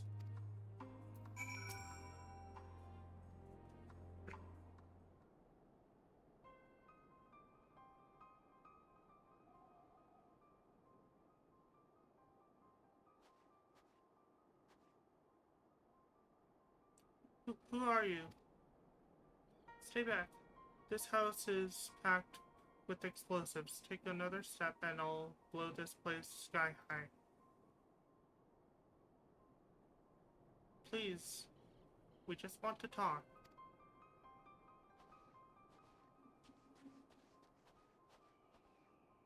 I'm the outfit. This is my sister, Alize, and our good friend, Wolf Mage.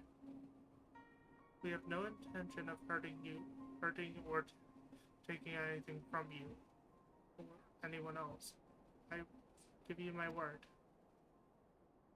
We and our comrades have come to provide aid to the people of Garland. Aid? You savages are the ones responsible for all this. You did this to us. We didn't, I promise you. One of the other reasons we came was to find out what happened here. In fact, the Telefri are the ones to blame. They're the ones who laid waste to Garlemald, and they won't stop until they've destroyed the entire world. They're the enemy of our enemy.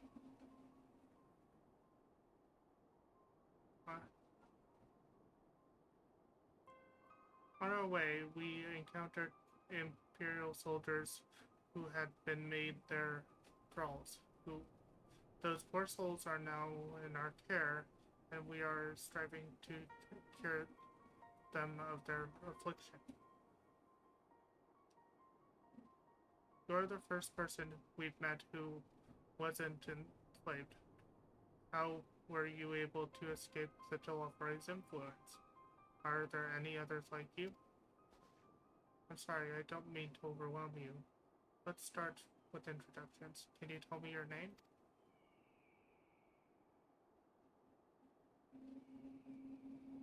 My name's Lindsay. As for how I managed to stay sane, I've been asking myself the same question. Ever since that night, and the roar, that terrible roar, then the screams. I screamed too, I think, and I'm not sure. I can't remember.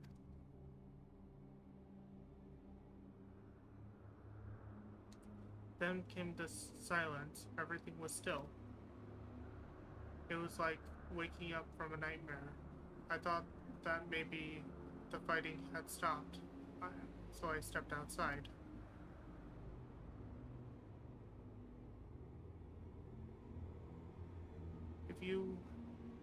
If your hell's real, I saw one that day.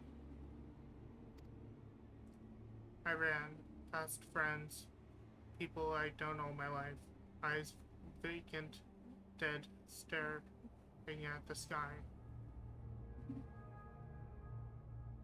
Others were made mad and violent.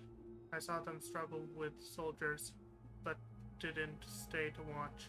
I fled, as far as my legs would take me.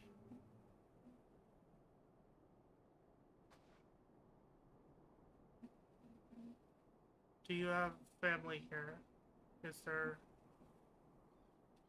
Is this their home?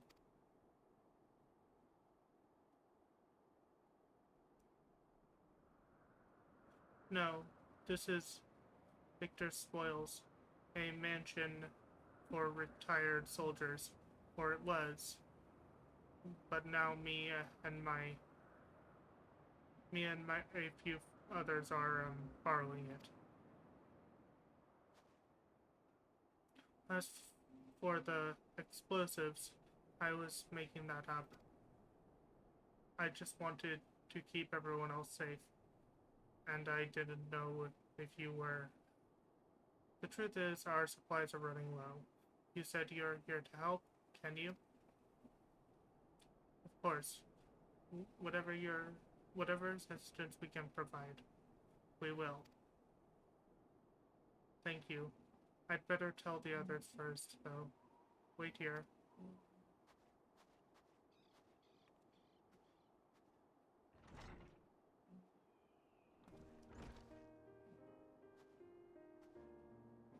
This is everyone. Lucia says you could be trusted, but these are desperate times. We'd be fools to let foreign troops into our home. Having said that, were you to provide us the means of heating this place, the place is, as a sign of goodwill, perhaps we can take you at your word. If that's too much to ask, then leave us be. Time to put my firewood gathering skills to use. Can you provide the spark with a little magic, Alize? We'll have a fire burning in no time. May we build it under the gazebo?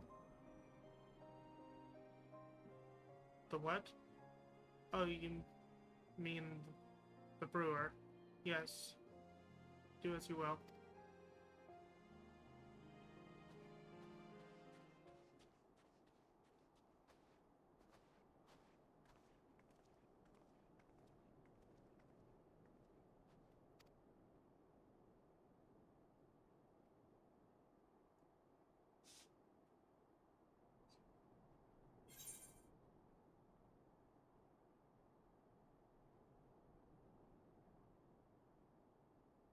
Far left.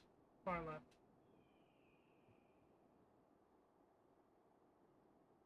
What do you mean far left?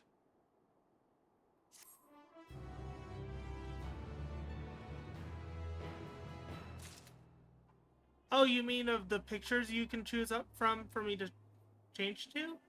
No, that is actually the first one I ever got. Now see.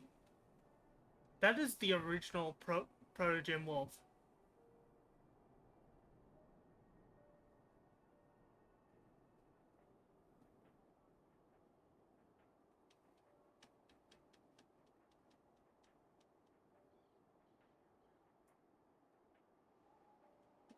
That is the original, my original Sona image. Here, just for you to look at. I'll stick with that for a time. This is my original Sona image.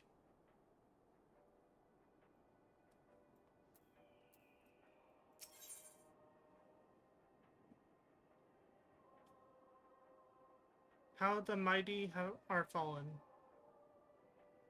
Lucinda's inner turmoil is writ plain on her face. Sorry, I'm still finding it hard to come to terms with all that happened. Now that you're here, though, I'm hoping things might change for the better. You know, I've worked up quite a sweet sweat from.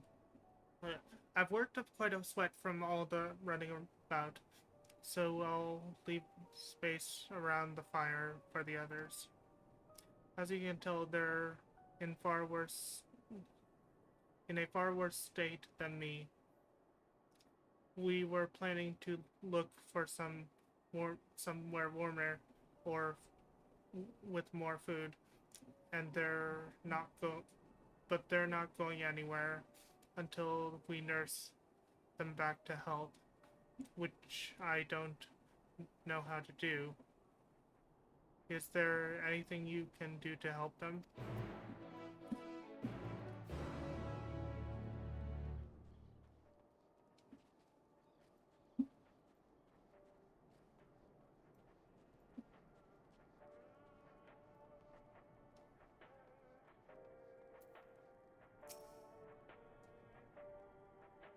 practically refugee. I can feel my fingers again.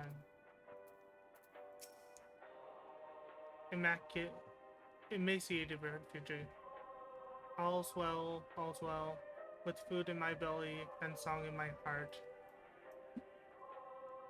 Despondent refugee.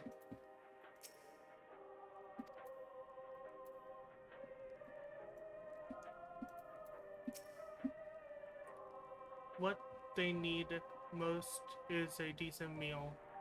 We've food back at the camp, but there's a the distance to consider.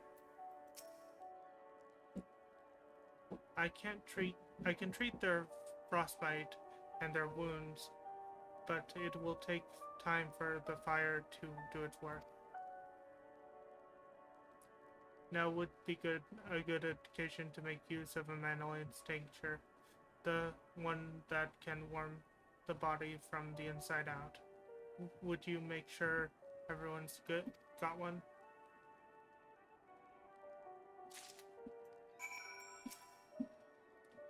The numbness is beginning to subside, though I suspect once the fire dies, it will return with a vengeance. Warming tincture. Warming tincture? I've never heard of such a thing. No harm in trying. But tell me, have you heard aught of the city? Though calling it that seems absurd after what happened. It's nothing but ruins now. The few buildings that still offer the few buildings still standing offer no more than meager protection from wind and snow. Food production, water purification, the magitech that sustained us has come to a grinding halt. What machina that remains operational cannot be run for lack of cerulean, of course. Cerulean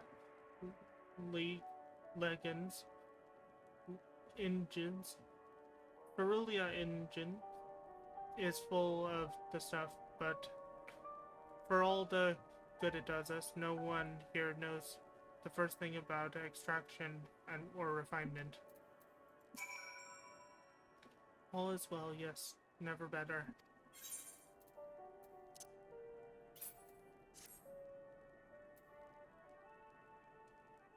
Oh, what sweet liberation this is. Is it poison, by any chance? That was a joke, a joke. If I laugh, it is that I may not weep. So said the poet. And alas, my tears would freeze on my cheek ere they fell. We're the blessed damned, to bear witness to the fall of the great empire, while our brethren lie dead, or live on as puppets of flesh. First came the war, then came the roar. When morning came, Garlo Maud was no more. In a cacophony of gunfire, explosions, and screams, was our beloved capital razed to the ground. From the rubble rose the devilish remnant, their lavish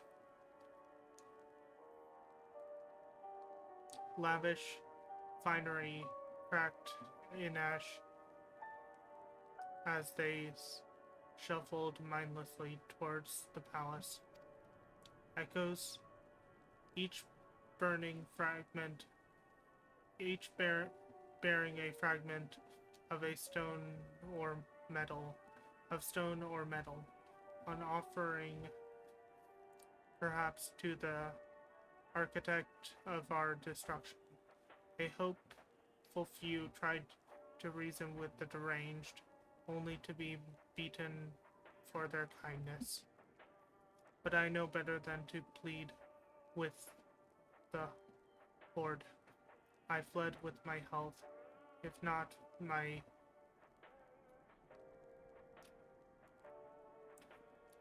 consciousness.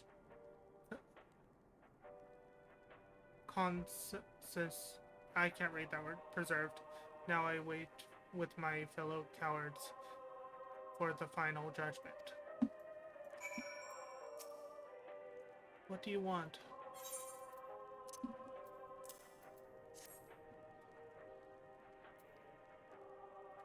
A tank, sure.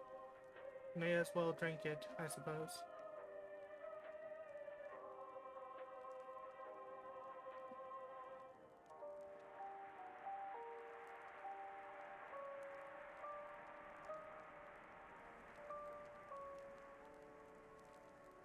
This is a radio. You don't have them where you're from, I take it. We use them to listen to messages sent by others, even over great distances. There are different types, but this model is by far the most popular, made with quality components crafted with the finest ore, sourced from Locus Amadius. It is not all that useful since the capital fell to ruins. The people at the broadcasting station must have either fled or ended up like all the others, because all we've been hearing is the same music being played over and over again. Home beyond the horizon, an ode to the brave men and women who sent to reclaim our ancestral homeland of Locus Amadius. We may have founded an empire in these frozen wastes, but we always hoped to take back what was once ours. 'Tis a solemn reminder that though we must suffer great hardship, better days will surely come. Despite everything, I believe that Emperor Valorous yet lives, and that he speaks to us through our radios. It is a cunning strategy, faking his murder. He must have foreseen this catastrophe and chosen to conceal himself, that he may one day make his triumphant return. Yes, I'm sure of it. Emperor Varus would not be defeated so easily.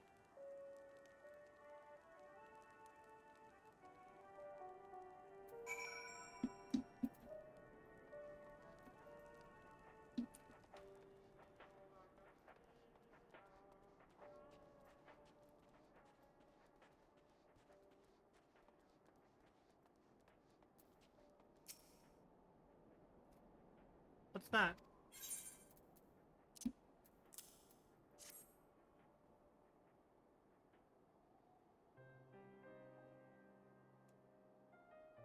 So this is what you give the others. Thank you. I'll save it for later. Actually, I have a few things to ask you. Are you part of the group staying at Lateran? I saw Legatus Vergi troops heading towards the Magna Glaucias a few days ago. Are they the ones you encountered?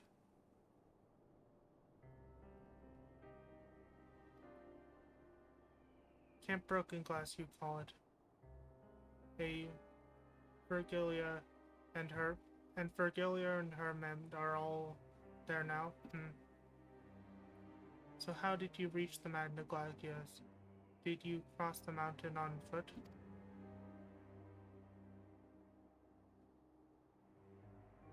Airship. Then there might be a way to. Lucia? Where is everyone? Something the matter?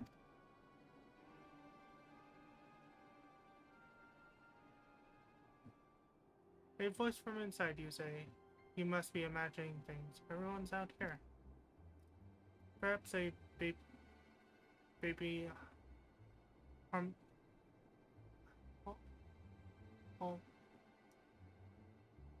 Almissy has found its way into the house. It wouldn't be the first time. Without the soldiers to scare them off, wild animals have been roaming closer to the settlements. Some have even taken to attacking people too. I've just had an idea. If you and yours are strong enough to defeat a legatus, then surely a few beasts shouldn't pose a threat.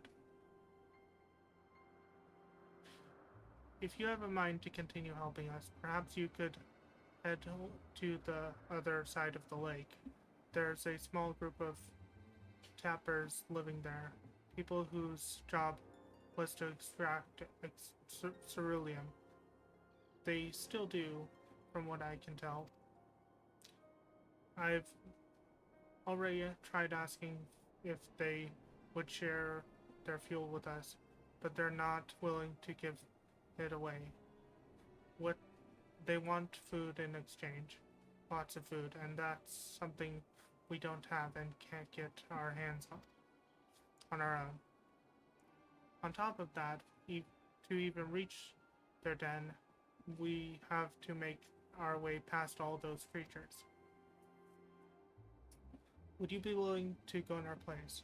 We only need enough ceruleum to last until the others are strong enough to travel to your camp.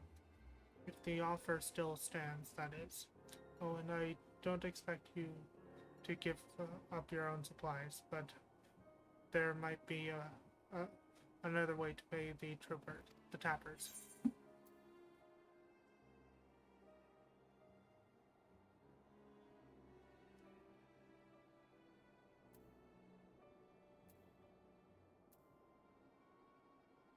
If it's ceruleum you need, then ceruleum you shall have.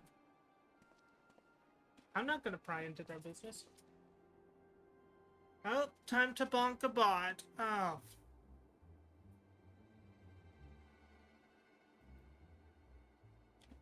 Banhammer.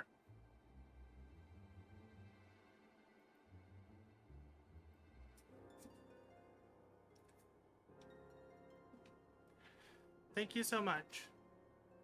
To reach the tapper's den, you'll have to cross the lake.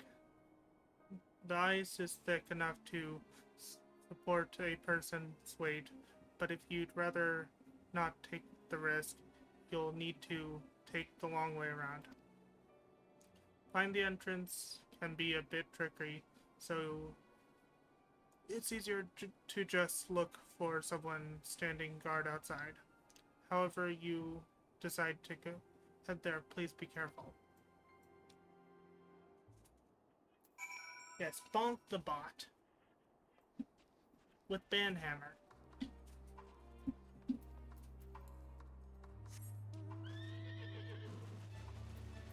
Let's see if there are any... I'm pretty sure there is a...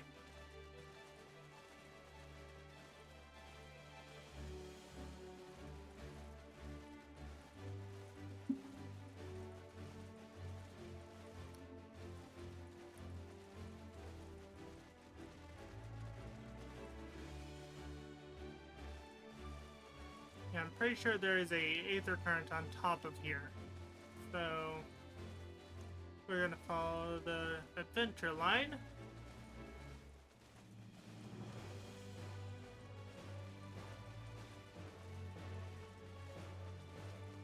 Oh, need to jump.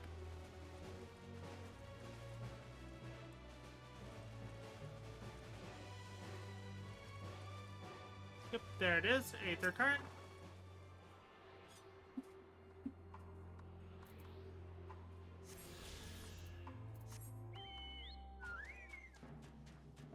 Or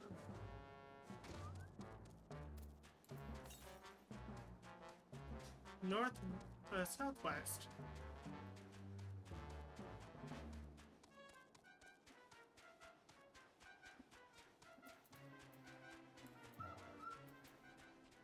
Didn't mean to put that.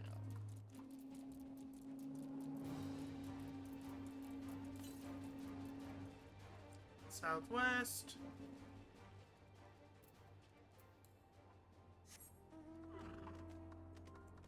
There it is.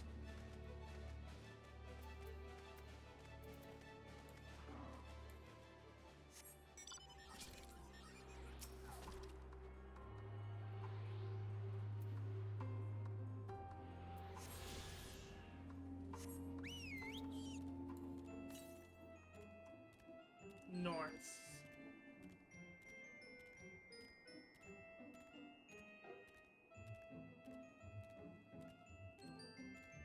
Burly Tapper. Who goes there? How did you find us? What do you mean I stand out like a sore thumb?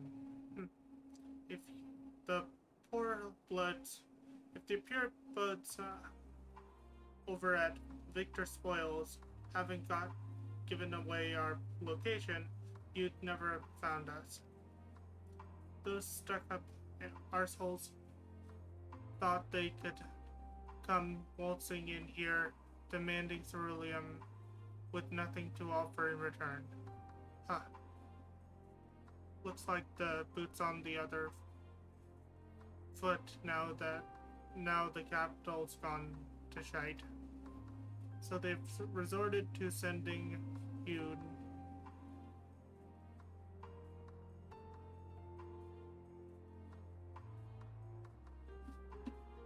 Nick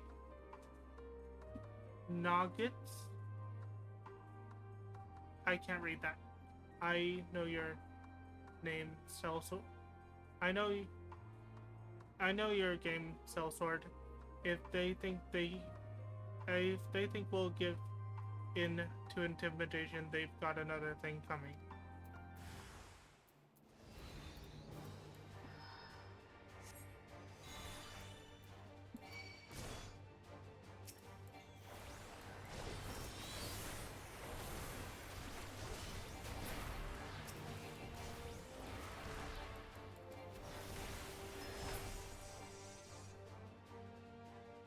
You want to try that again?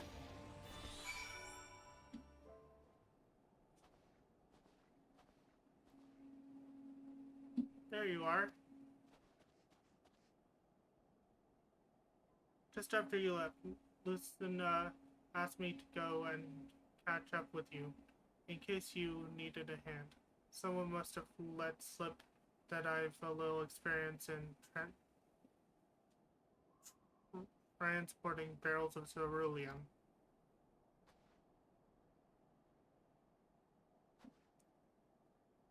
So this is Tapper's Den. Well then, after you.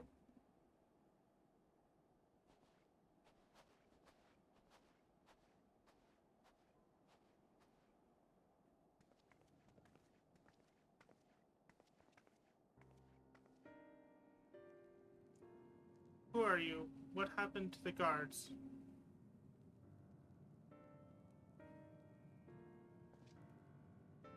Eorzeans and rebels here to save the people of Gardelmold? That doesn't make any goddamn sense. Why in the hells would you pass up the chance to put those Imperial bastards to the sword? Let me guess. None of you are Garlean. You were brought here from other lands. Yerevannia, Yansha, Botcha, Damaska, to name but a few. Some dragged here against their will, others fed ball-ups about a better life, all put to work extracting ceruleum.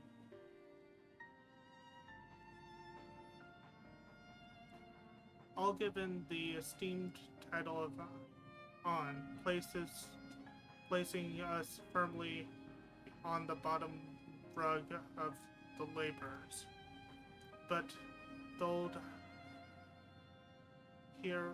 hierarchy means nothing in the new Garlemald, we say.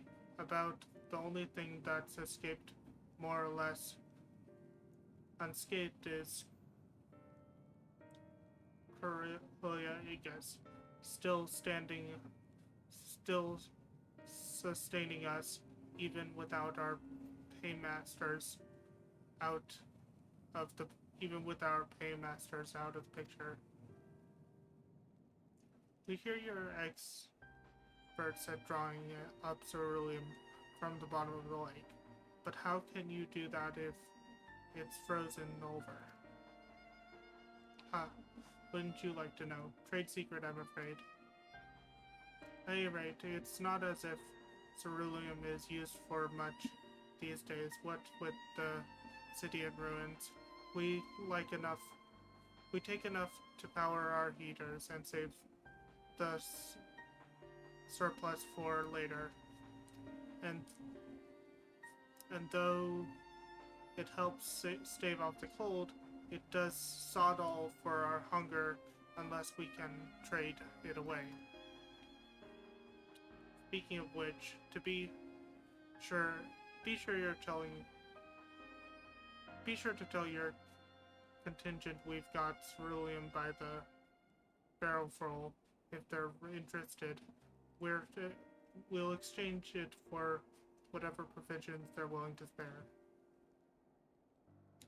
We certainly ask, but if you're all free to go, why carry on living here? Free to go where? Even if we managed to get back to our homelands, there'd be nothing left for us thanks to the Empire, and the knowledge and skills we acquired working here would be particularly useless outside of Garlemald. So we're staying for the time being. Long as there's a need for ceruleum, we will find a way to get by, even if Garlemald is, as we know it is, gone for good.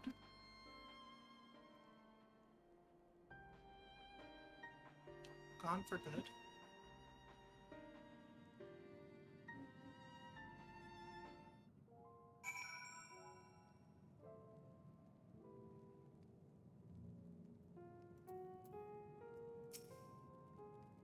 If you're wondering why we post guards outside, it's because we've had trouble with other refugees, and I don't mean the ones at Victor Spoils. Some of them come bearing weapons and won't take no for an answer. As for the two guards you met on the way in, I'll tell them what we've discussed. Once they've recovered from the beating you gave them, come to think of it, maybe we should ask your contingent to send some bandages and healing bombs. Regardless of what the Earls of Art contingent does for the people of Garlemald, the Empire itself is already a thing of the past. For many, that would be a cause for celebration, while for others, their whole way of life will have been turned upside down. After all the architects' atrocities committed in the Empire's name, perhaps it is for the best that it is consigned to history. But what of the ordinary people? Their lives, their stories, should they be forgotten too? I suppose there's to be plenty of time to ponder that later. For now, let us see about getting some ceruleum.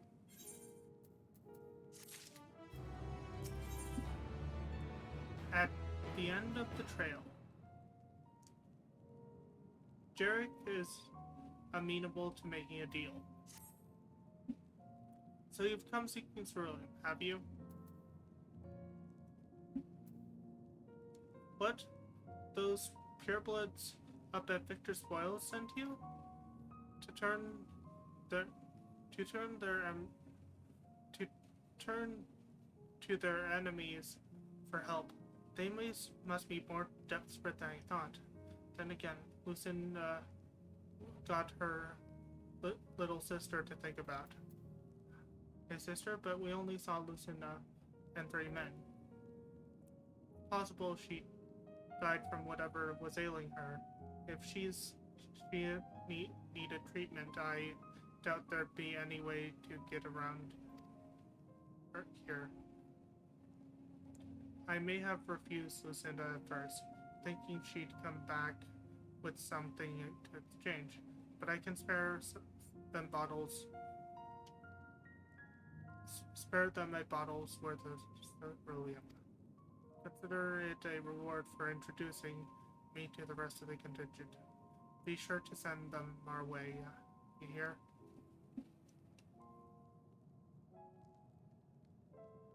I cannot for the life of me think why Lucinda would keep her sister a secret from us, but we can ask about that after we've delivered the cerulean. Come, let's hurry back. And we're going to mount up.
Right, it's too quiet. I would have thought Alphanode would still be treating them by the fire, but they're nowhere to be seen. I'll look inside the house while you search outside. They couldn't have gone far.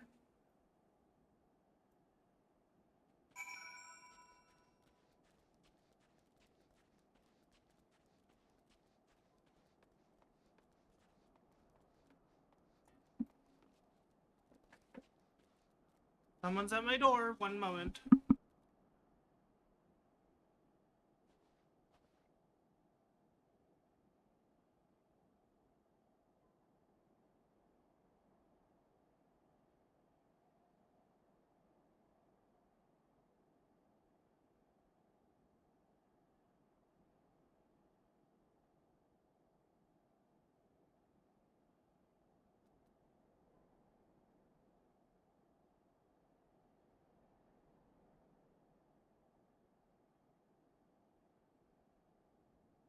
Okay, I just wanted to say hi for some reason.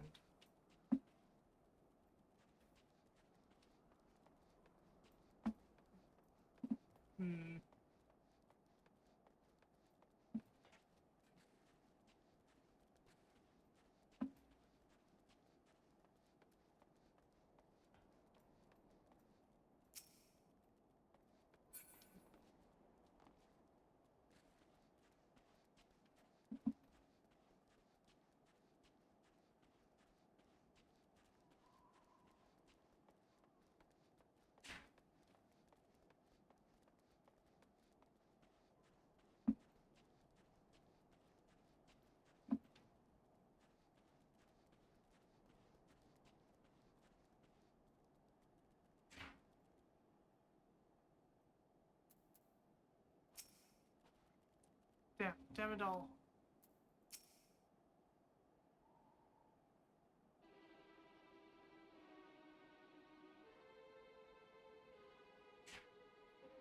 They asked me to help them carry supplies, but when I followed them back here, they attacked me. Caught me off guard, forced me to defend myself. I fear they feared. I fear they forced rather. I fear they feared rather worse than me. I fear they fared rather worse than me. You can't fool us, you know. We know what you're about.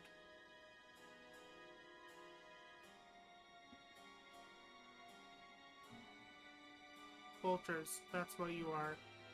Waiting in the wing for us to show our weakness. Then you'll swoop in. Here to help? What rot. All a ploy to make us lower our guard. Let you in, put ourselves at your mercy. Put us in chains. Steal our land. Get your revenge. You're wrong. That's not what any of us want.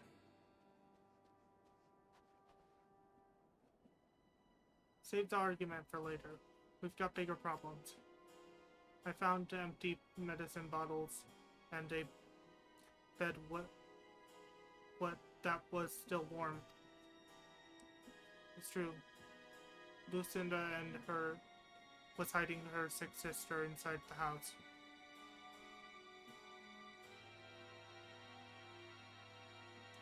But now there's no sign of either of them. Where are they? Where did they go? Away from you and yours. And if you think I'll tell you, you're a fool. Yeah, I'd never give up on my people. We're trying to help them, you idiot. Her sister's ill. The empty bottles prove it. So the medicine ran out, or she put it in her pocket to make it easier to carry. Or to avoid the sound of cracking glass. There are beasts out everywhere. How could you let them go alone? To protect them from you.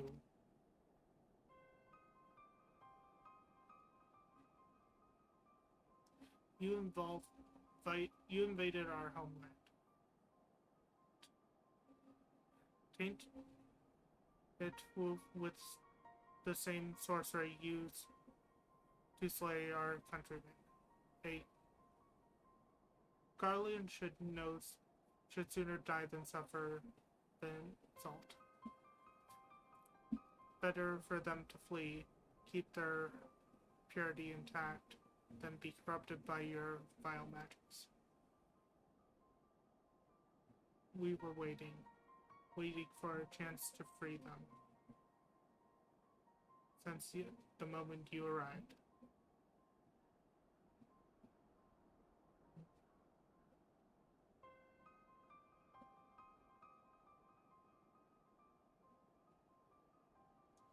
This is getting us nowhere. I can't say how Linissa and her sister will react when we find them, but find them we must. Go on without me, both of you. I first need to tend to my injuries, and theirs. I will join you in the search after. Alright, be careful.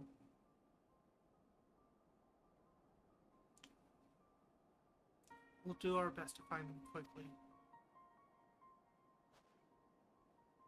There's only one path out of here, so that's where we'll start.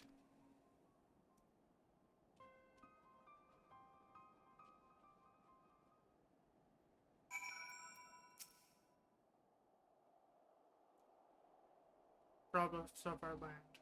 Robbers are our pride. No, no. I'll not allow it. Better to die free than live in servitude and shame. The girls stay the same. I will follow as soon as I can. After I've given them some basic treatment, I'll take them to inside to the house and use a light sleeping enchantment to help them rest and ensure they don't cause any more trouble. I'm sorry, but this is something I must do.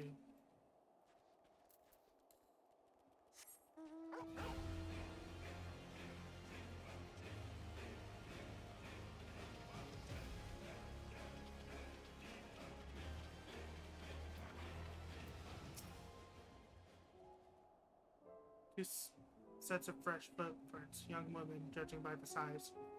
This is definitely them. Come on.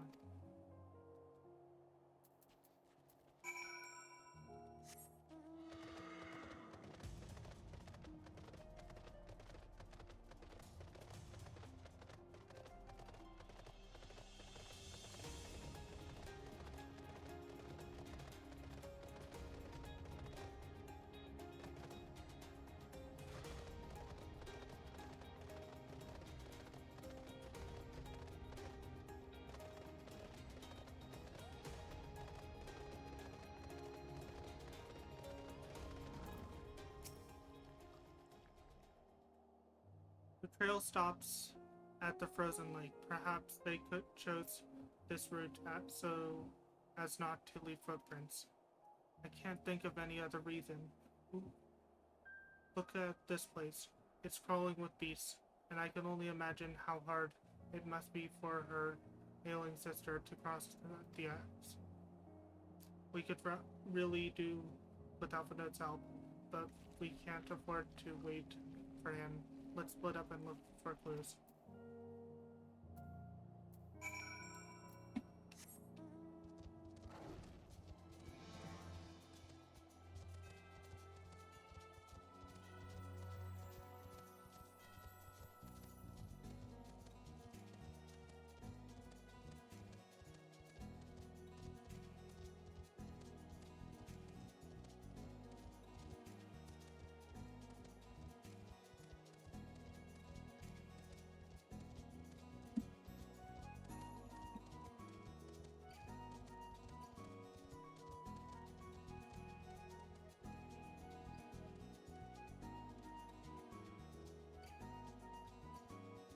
There's one.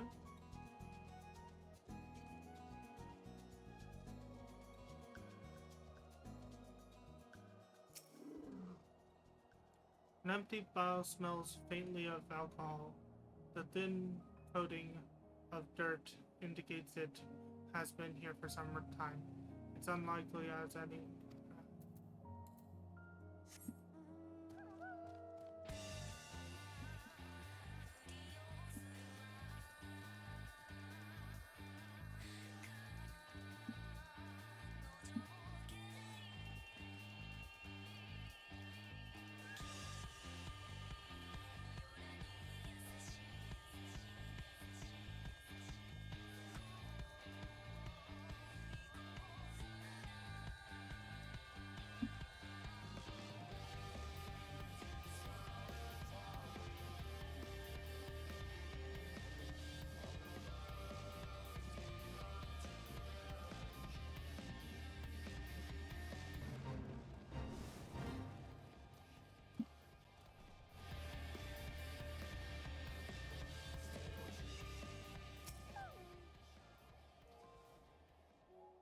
The wet paper half buried in the snow appears to be a flyer for a theater group.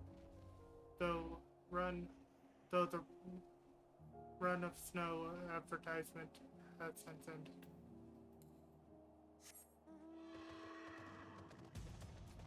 Come on. Why did they get such a big area without any indication?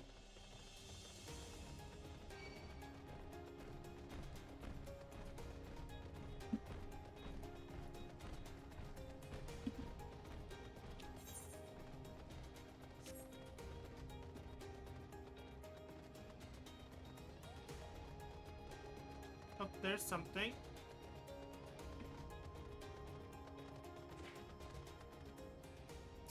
Fresh blood. That seems important.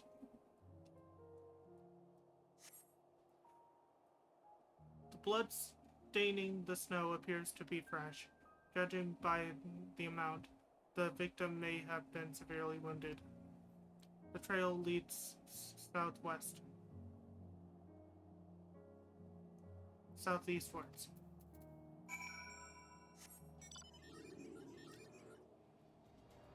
How fitting, I got the dun face mount, aka the Magitech Deathclaw, in the very place where Magitech is made.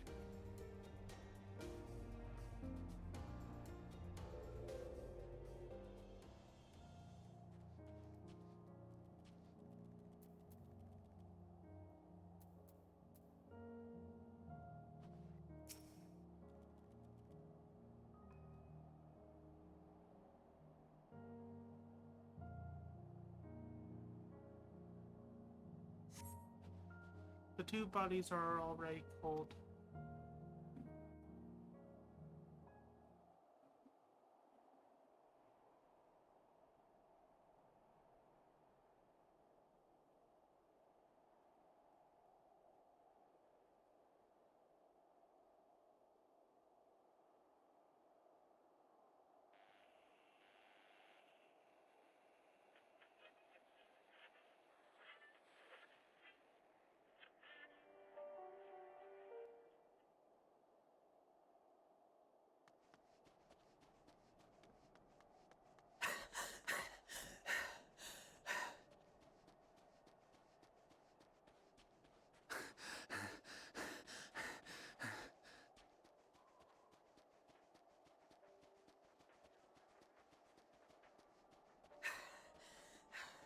Blood trail. We found one. They were attacked.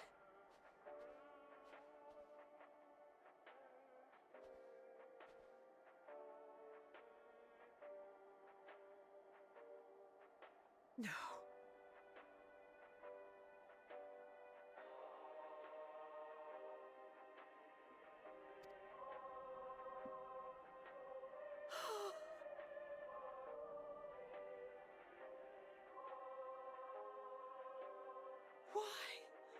Why wouldn't they?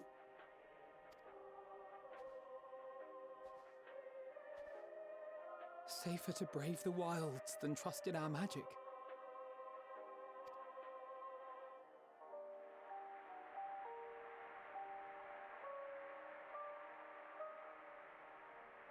We should have... I should have...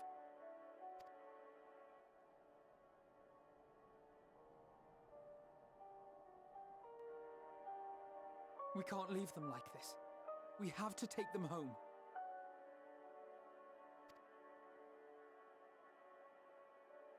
What if we're only making it worse?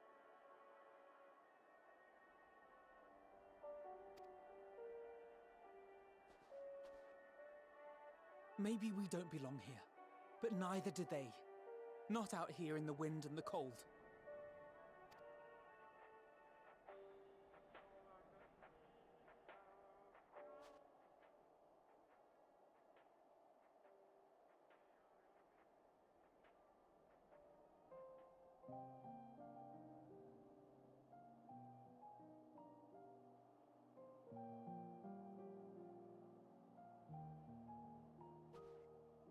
I heard the story about Varus's voice from beyond the grave.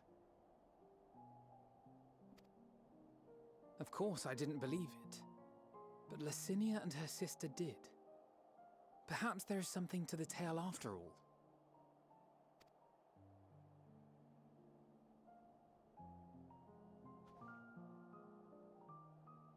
I want to understand, so I'm going to borrow this for a while, if that's all right. You had every reason not to trust us. We came as trespassers, invaders. But I pray that in time, we will be more than that to you. That we will find a way to help your loved ones. And see that no more children are left to freeze alone in the snow.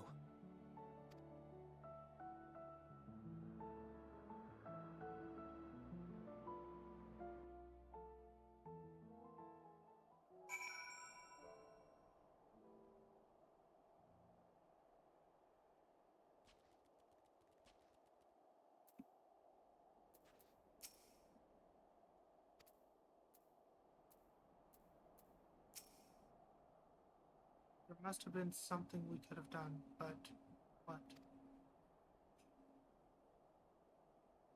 Should we have never come here? Would they still be alive if we hadn't?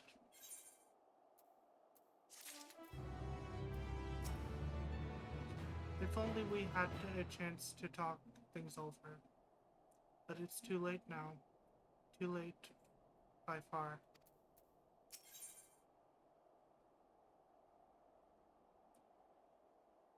A way forward. Alphinode's resolve may be shaken, but he has not forgotten his duty.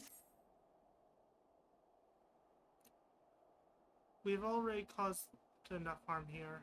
Let us return to the camp before we cause any more.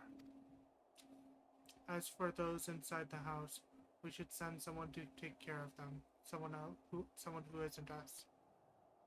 All we can do for now is make our report to Lucia and do everything in our power to prevent further tragedy. So let us linger here no more. Come.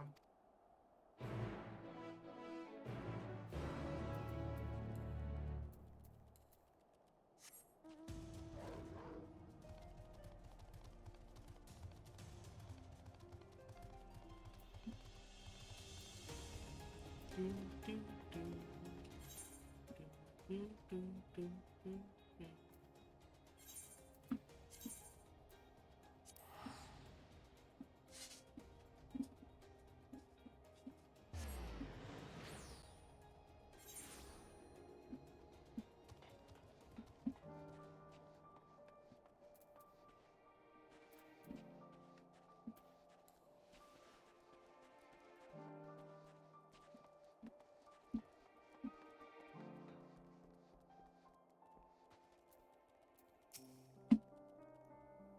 Treatment of the tempered is proceeding as well as can be expected.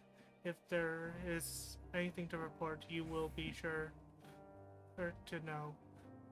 Though I gather you have a report of your own to deliver. Is something the matter? The twins look out of sorts, and you seem a bit off.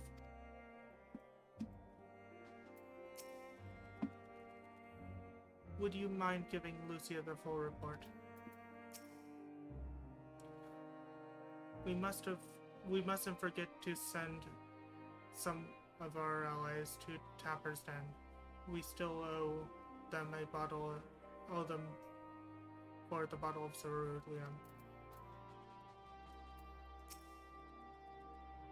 Forgive me for saying, but the three of you appear rather drained since your return.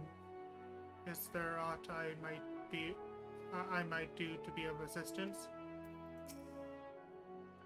Alize and Alphino tell me they have finished their preliminary search for survivors, but refrain from saying much more than that. Clearly they are reluctant to provide details. Might I ask you for your account?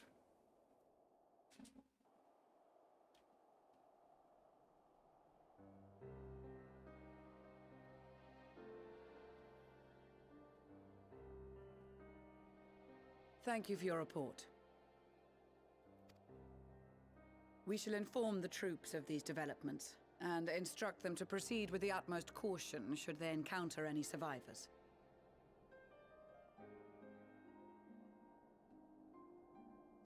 Allow me to go and speak with the ones at the victor's spoils. They may be more willing to listen to a fellow Garlean and accept our offer of assistance.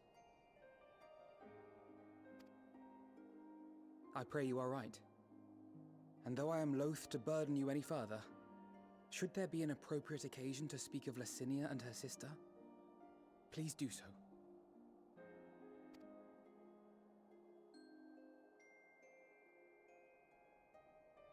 I am sorry to have put you through this. My distress is nothing compared to their suffering. So tell me, what else have we learned?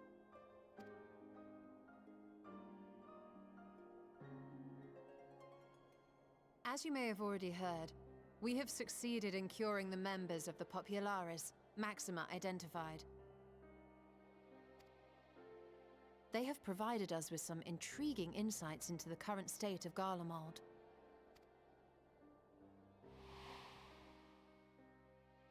The assassination of Emperor Varus was the catalyst for the civil war. Nerva declared his claim to the throne, and his opponents refused to recognize it. Fighting broke out in the capital, where Nerva's Third Legion clashed with the First, who remained loyal to Varus even after his death. Of course, even Imperial warmongers would balk at the idea of turning their shining city into a battleground. Like burning down the wood to spite the wasps. Neither side would be so mad. Unless something or someone inflamed their animosity to such an extent that they could not help but act against their better judgment.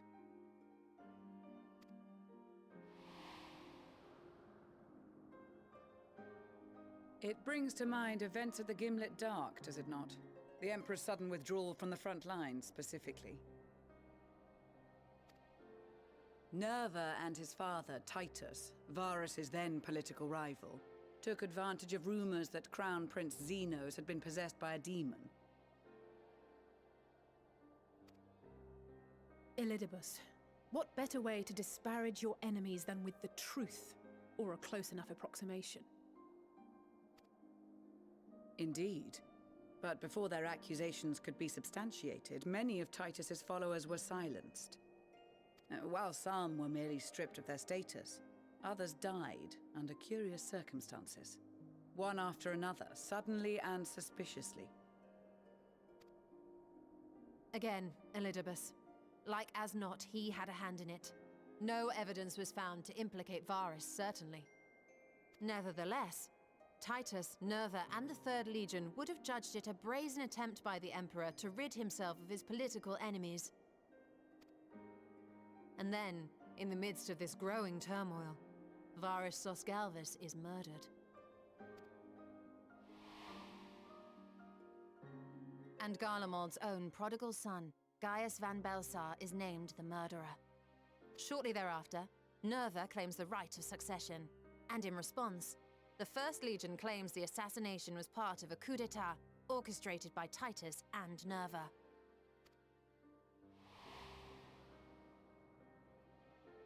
So no one is at fault, and everyone else is to blame. I should add that both parties received substantial financial backing, presumably to provide them with the means and encouragement to pursue a swift victory. And that these contributions came from the self-same benefactor. I'd heard House Brutus had been filling the Third Legion's coffers, but the First as well. It would seem so. Though the Populares determined that the First Legion received funds from a variety of organizations, all had connections to House Brutus. So Fandaniel, in the guise of Asahi, was playing both sides against each other the entire time. The information we gained from my friends does not end there. One night, shortly after fighting broke out, the capital was shaken by an immense tremor. From that point onward, they have no memories, no recollection of any events, including our clash on the Magna Glaciers. But when asked about the Imperial Palace and its bizarre transformation, they somehow recall Emperor Varus giving them orders in their dreams. May the Tower of Babel stand as testament to the glory of Garlemald. This sounds awfully familiar. We have something to show you all.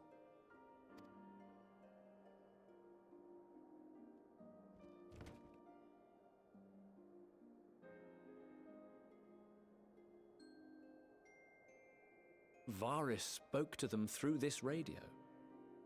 Perhaps it was a recording, but if not, that would be inexplicable.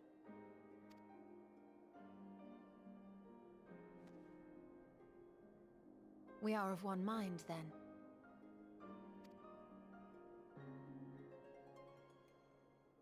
The ether that permeates the ore used in this device is almost identical to that of the talismans. I see it. While it is likely more by coincidence than design, these devices might also ward against a primal's influence. A picture is beginning to form. If the tremor felt throughout Garlemald was a wave of ether emitted by a primal, then while those within range would have been tempered, those huddled around a radio desperate for news concerning the Civil War would have been spared. No wonder Licinia kept it close.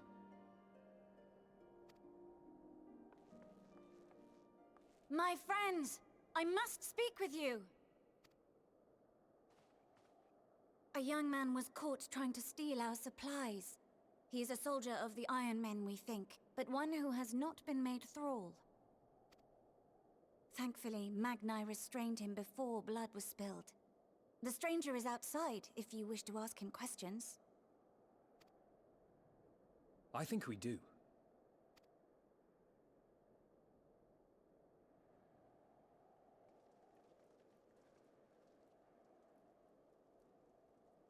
Who do we have here?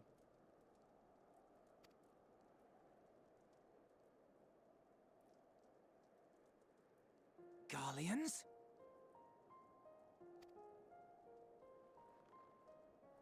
Traitors to your homeland! Have you no shame?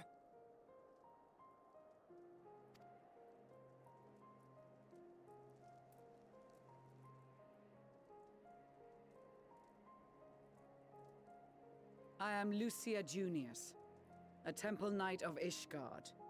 And you are?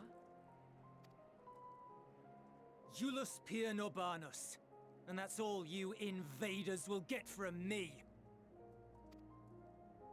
We are not here to invade Garlemald. Far from it.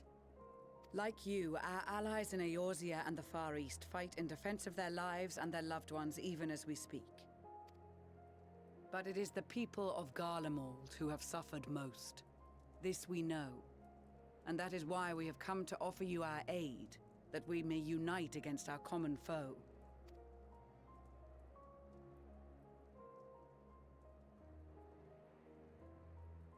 Whether you believe me or not, those are the facts.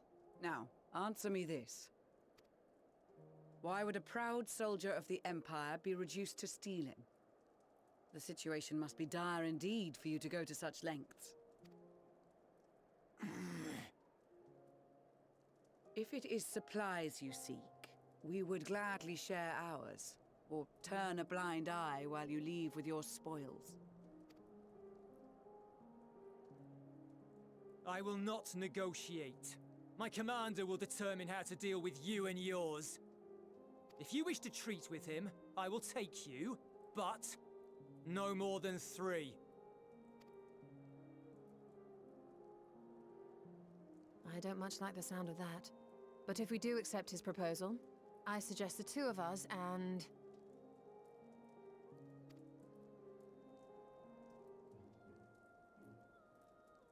Please allow me and Alize to act as envoys. May I ask why? We have seen with our own eyes the hardships the Garleans face. How their futures and lives hang in the balance. It's not the warmest invitation, but it's an opportunity to prove our intentions true. Maybe not a chance to make things right, but a chance to make them better.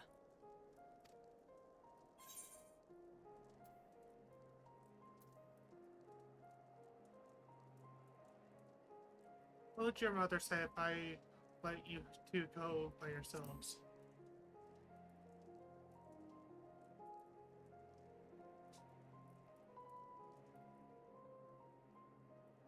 I can see that persuading you otherwise is a lost cause, but you will proceed with the utmost care.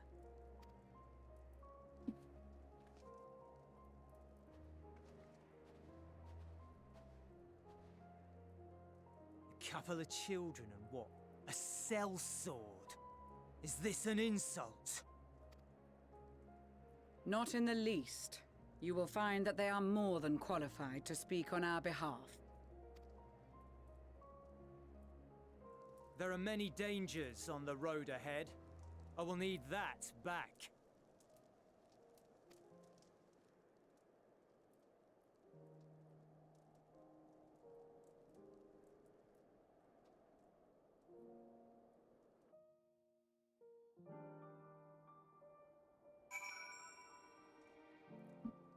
Let's see. What level is this quest? I want to see because I think it's fitting that I should play Gunbreaker for this. This quest is level 82. What level is my freaking Gunbreaker? 81. Know what? I'm running a freaking dungeon. We're going through the Tower of Zod. I'm going to do this as Gunbreaker.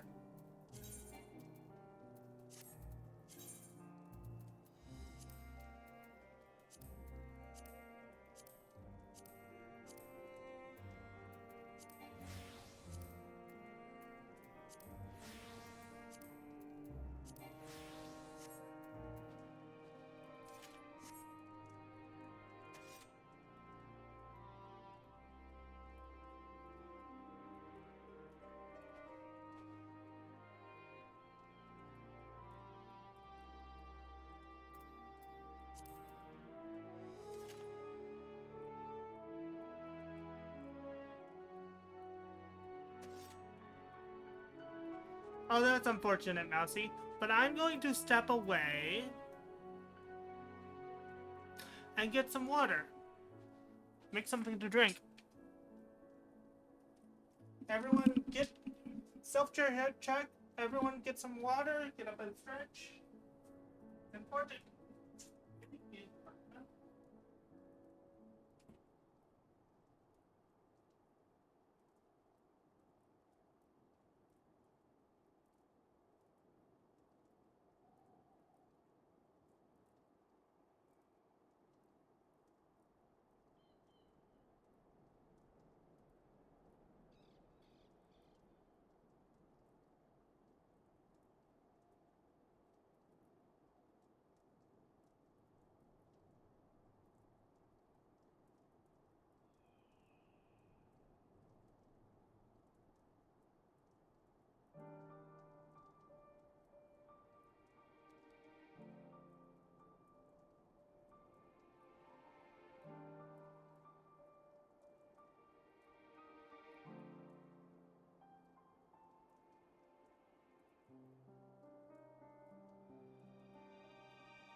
Okay, I have my drink. I am gonna, however, step away again to use the restroom.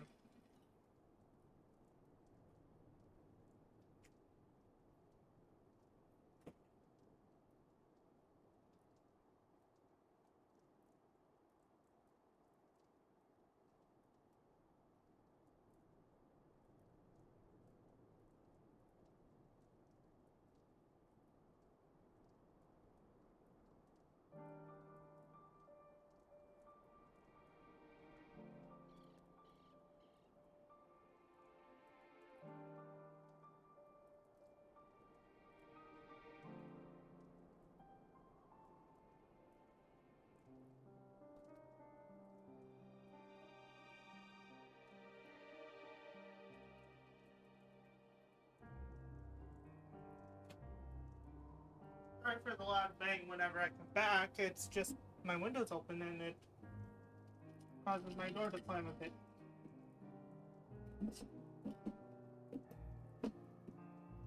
Anyway, I have drink now. Have you guys gotten up and stretched?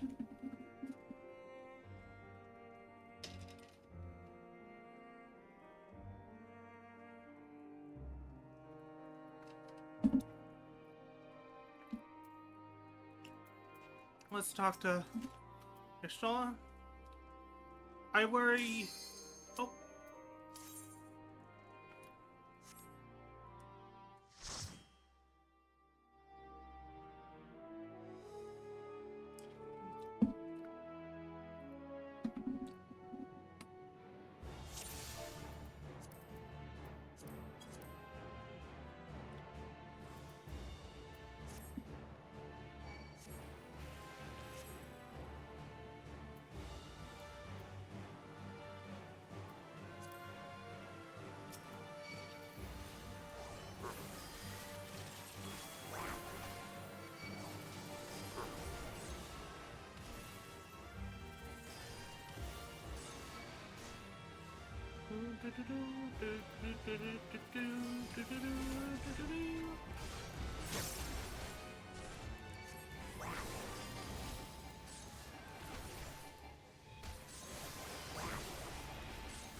I'm having a bit of lag.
If I don't get to level 70 to level 82 with this dungeon, I'm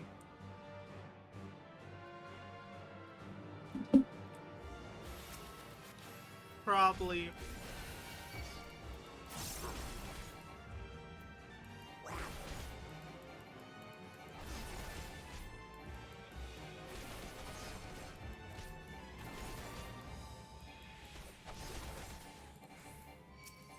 actually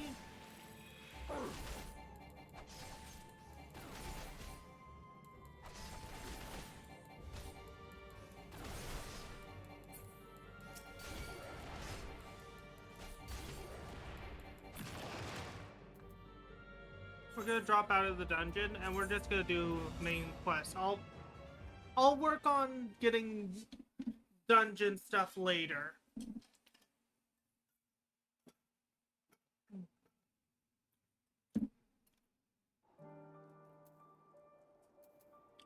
I'm gonna switch classes though. I'm gonna attempt to play Scholar.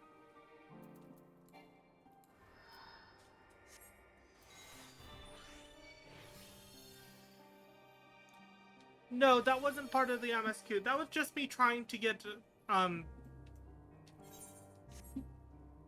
Gunbreaker so that I could play the fitting class for this quest, which was Gunbreaker. But I'm gonna just continue the main quest.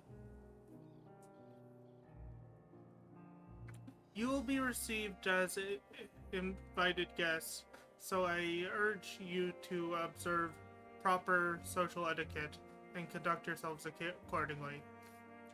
Your safe returns takes precedence above all else. Remember this. Thancred in particular will be worried sick if you're gone too long. May the Fury watch over and keep you. I worry they were not in the best state of mind to volunteer for this undertaking. But what's done is done. I know you will take good care of them, and yourself as well, I trust. They are resilient in the face of hardship. You as well. But good intentions and stubborn determination alone will not be enough to bring our mission to a successful conclusion.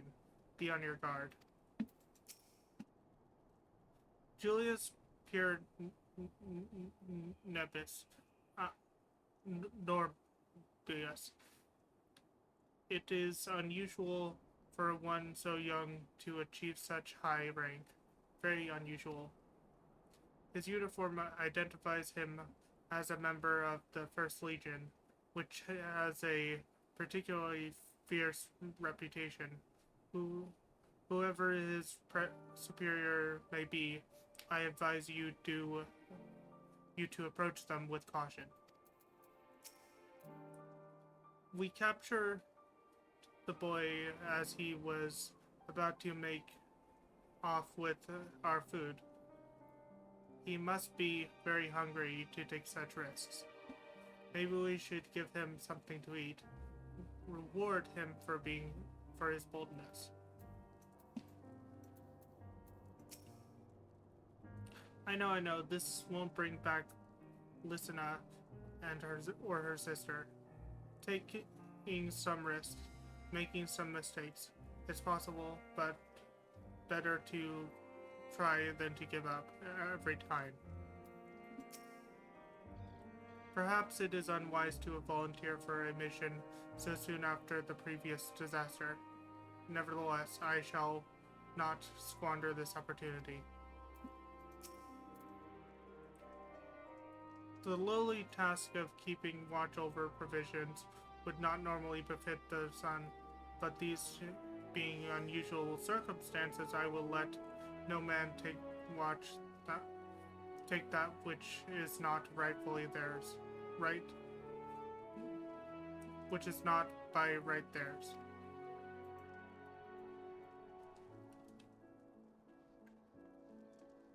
And no one else is around.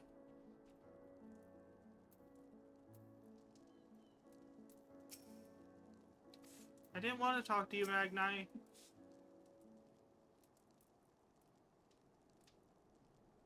Yeah, I have a 30-minute penalty, and I'm fine with that.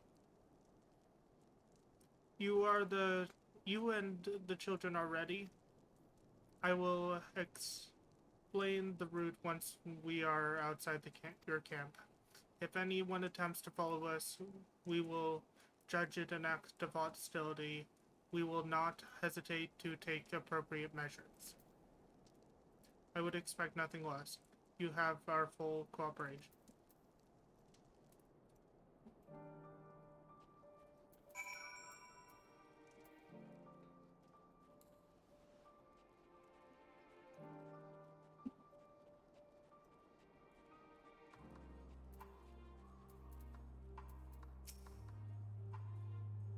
We will do only as instructed. After all, this is what we have been striving for ever since we arrived. Where do you think their headquarters are? I assume there are a few others beside him and his commander he mentioned. Alright. This is far enough. Listen carefully. Head over the hill, then follow the road until we reach Liminal Station 7. Children in the lead, I want you where I can see you. We do have names. You know, I'm Alize and he's Alphnode.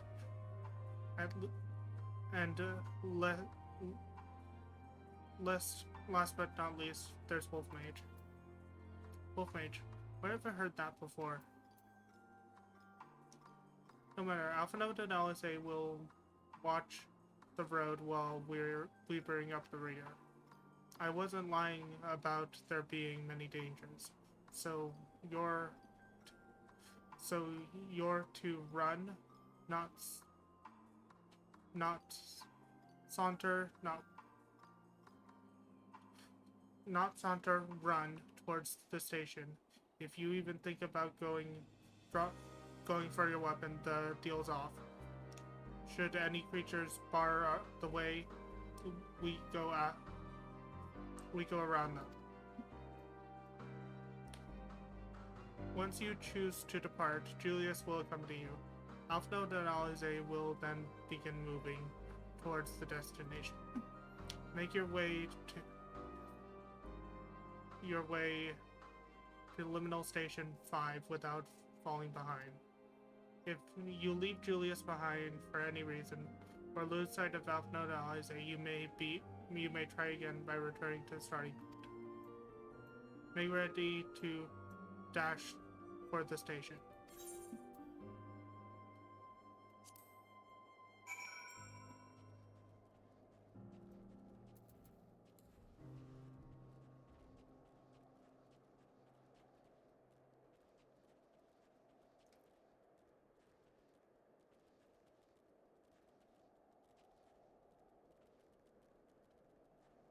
Of course, a fate happens right now.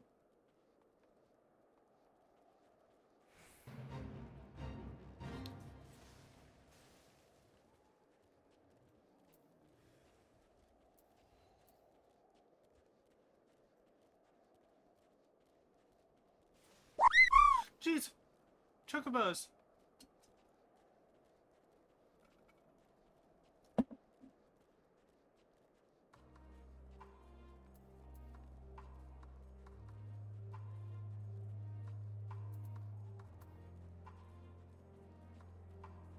The Ffxiv have arrived.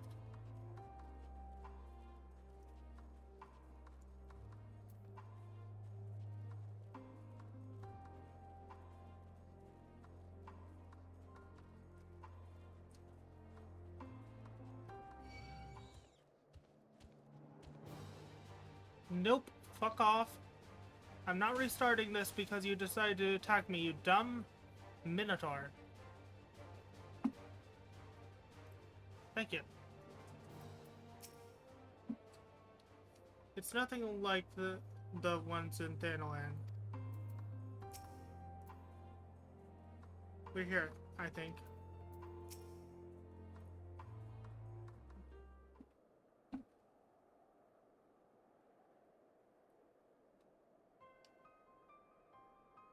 This is it. The first step, that is.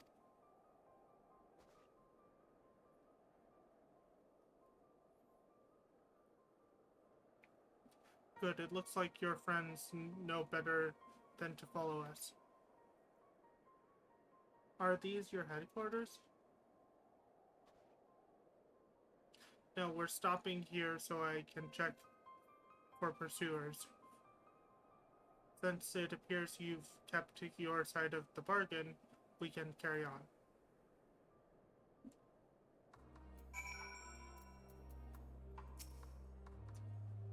We're getting closer to the Imperial Palace, if one can still call it that. It truly is a terrifying sight to behold. I wonder what sort of conditions Julius and his comrades are living in. If they've any sense, they'll have picked somewhere like Victor Spoils to take shelter. North of the station is Rigoro Dormorium, one of the main residential areas, or at least it was. The affected roam the streets in packs.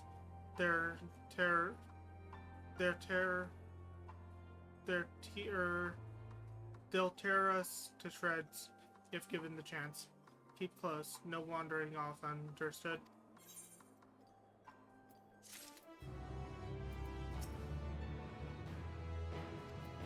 They're saying the same thing. The last bastion. Julius knows only too well that danger lurks around every corner. From here, we'll be heading northeast. Keep to the left of the railway. While the route itself is straightforward, getting past the hordes unseen is anything but. Keep your weapon at the ready. They would attack their own countrymen. Aye, they spare their own. They spare their own, but slaughter the rest without hesitation. Though we'll try to avoid detection, the chances of sneaking by completely unnoticed are slim at best. I will lead the way, but in the event we are seen, you're to fight them off.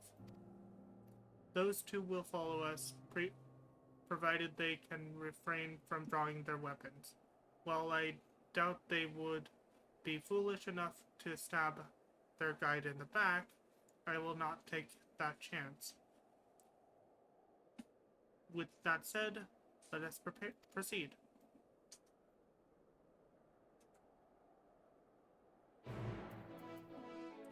So, this is my first time playing Scholar in quite a while, so let's see how it goes. 17 minutes left.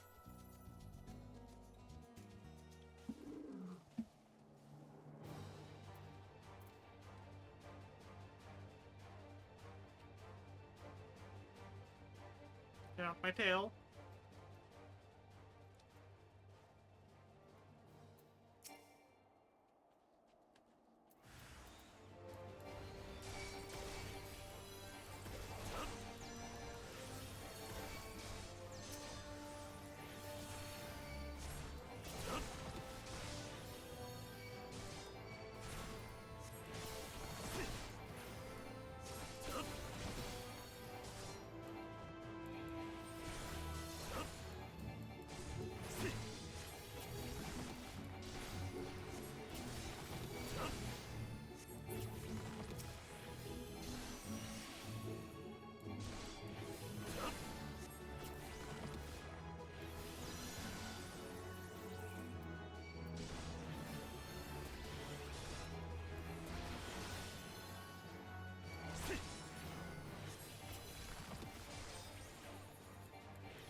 There we go.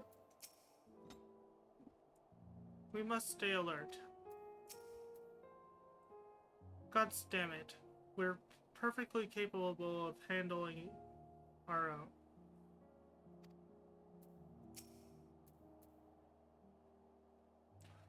I see why your comrades chose you. Julius, our contingent has a cure for the afflicted, or tempered as we call them.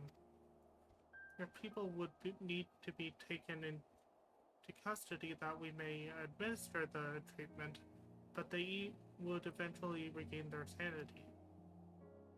Is that so? For all I know, your treatments would simply force them to forsake one master for another. As far as I and my legion are concerned, they are no longer people. They are beyond safe. Those who thought differently and tried to reason with them were butchered for their bleeding hearts. Come, we have to keep moving.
Okay, hold on a second.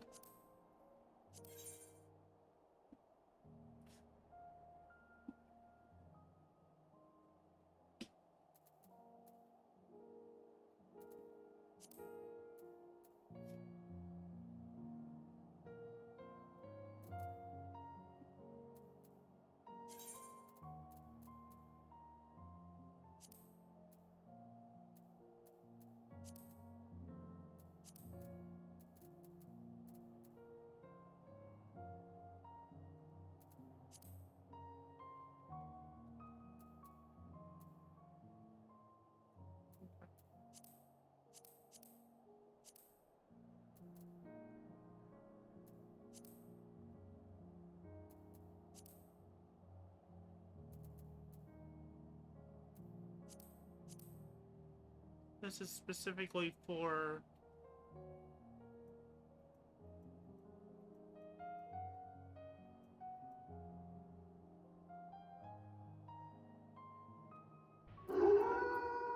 Oh!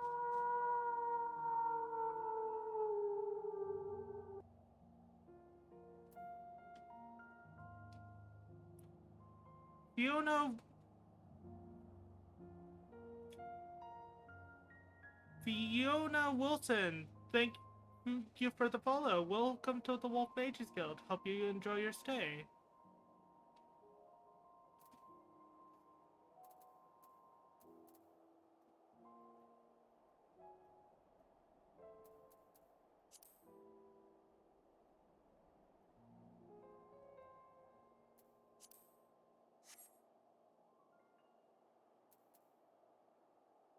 So if I...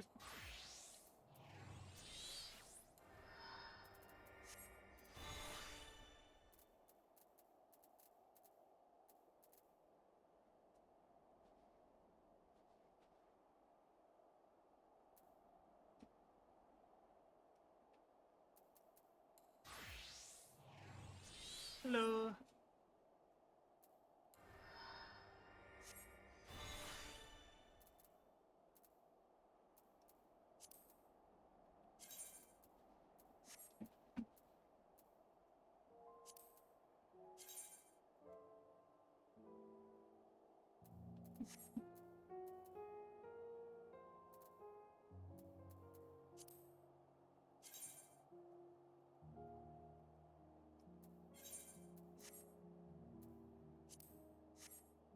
Let's see, hotkey.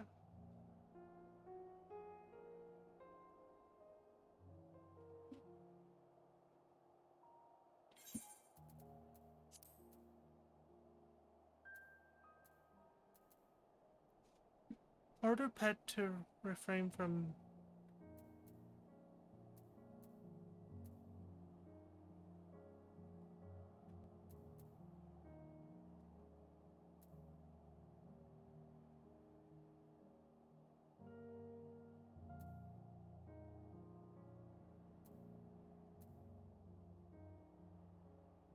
Okay.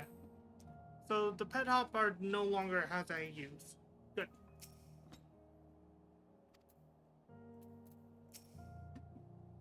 I hate to watch you bear this burden alone.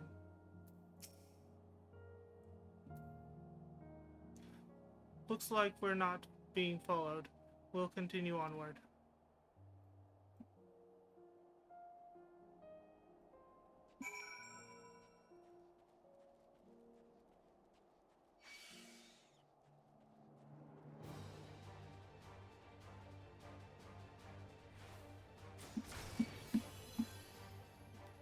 Okay, how do I use that pet hotbar?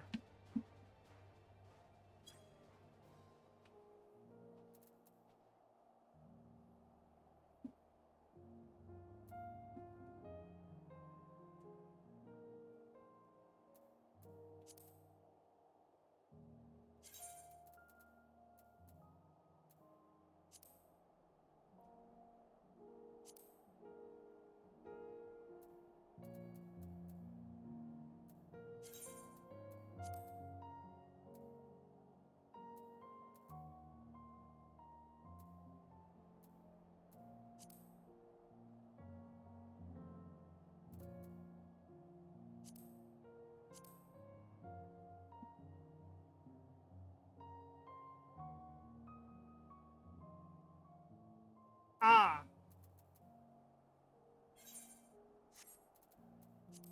So I'll keep it on.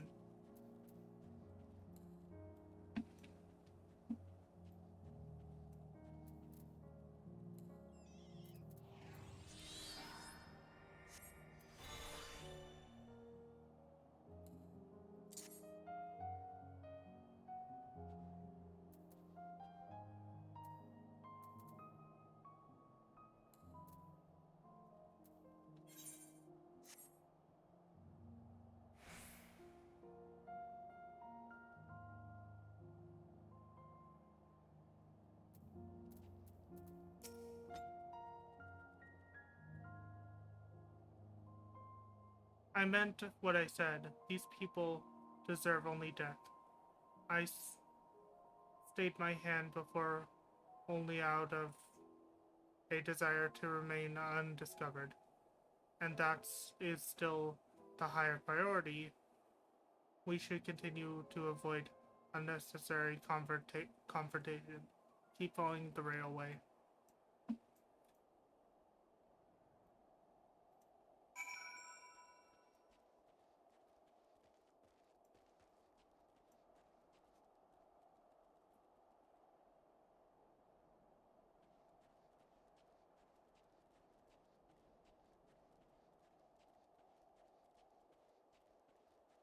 Yeah, that's true.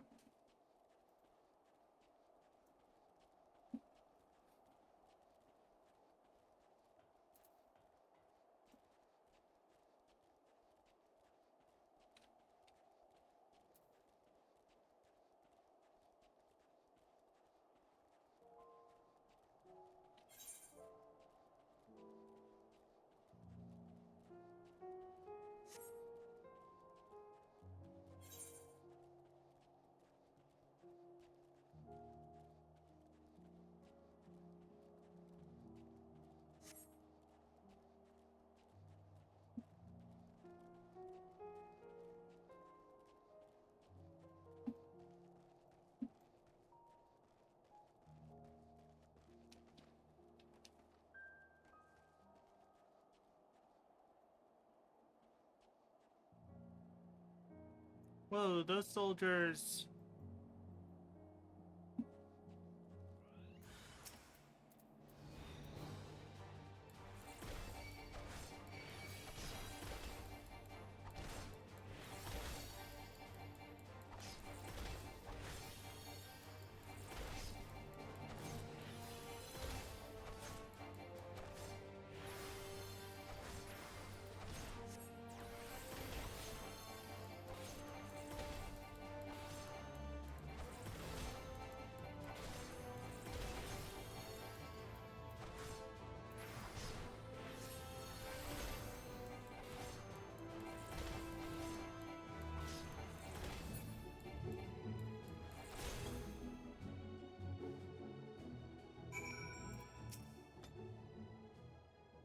Such a transformation is likely irreversible. To think they were at once ordinary people. Look what they have become. Would you still stand here and claim that they can be cured? Those exposed to the vast quantity of a primal's ether may suffer severe corruption. Even with treatment, such victims are beyond salvation. Then you admit it. Now that you have seen those monstrosities for yourself, perhaps you will think twice before speaking of a cure.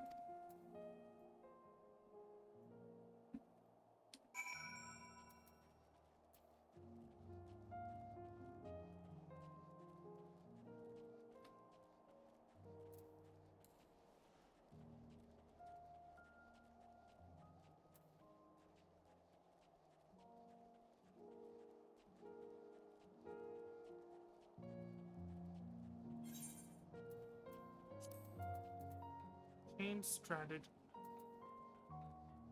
Increase this rate at which a target takes critical hits. Okay.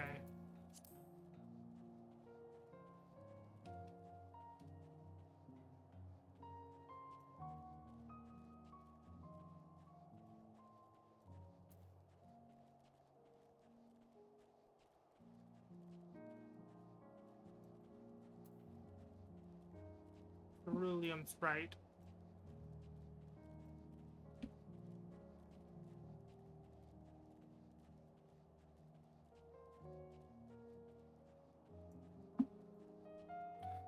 The only reason I'm playing Scholar right now is to tempt it because my main class is actually Summoner, and they level alongside each other.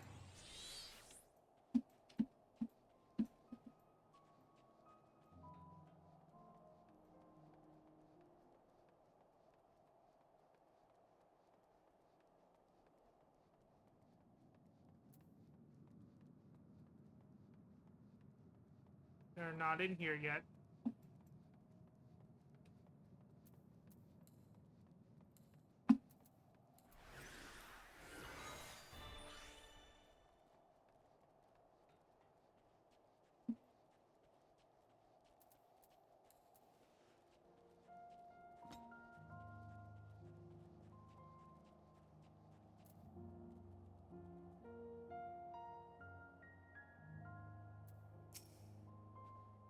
Even here in the outskirts, it's plain to see how vastly different Glenmode is compared to other cities.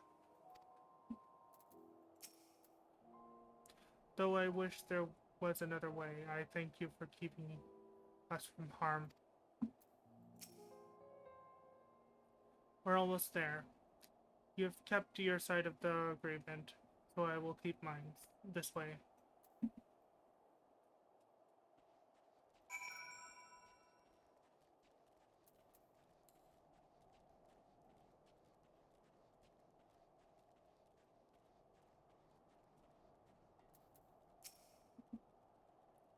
This is Tersham, one of Garlemald's largest stations. It now serves as our headquarters. I've already sent the twins ahead. I will be with you soon. So wait for me at the bottom of the stairs.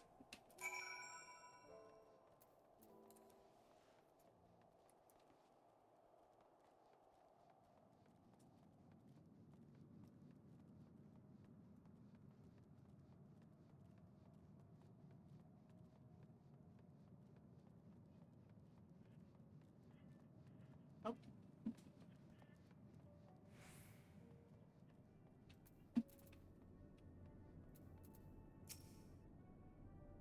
I had no idea they had such expensive structures built underground.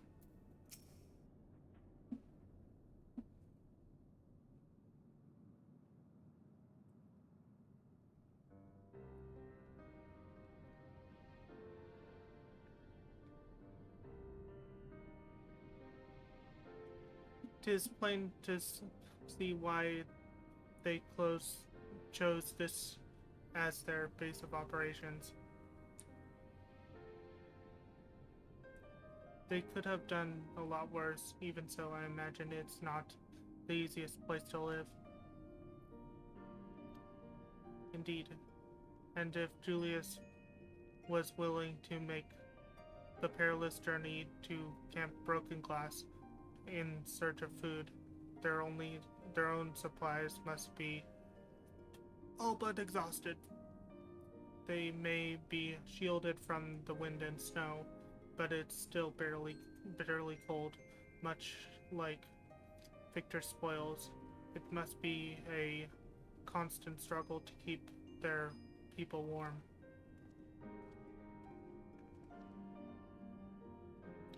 Lower your voices. While you may be here as my guests, the others will not take kindly to your presence. My commander is in the locomotive over there.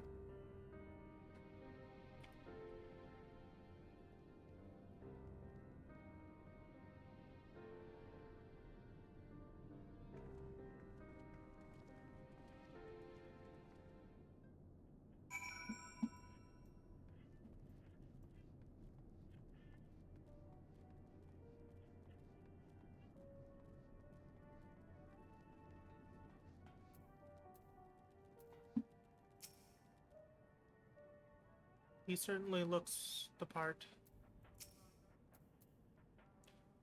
Now come the true test.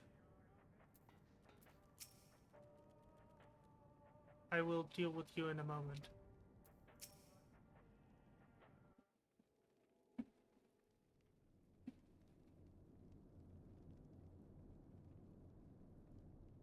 These are their chosen representatives. Very well. Let us hear what they have to say.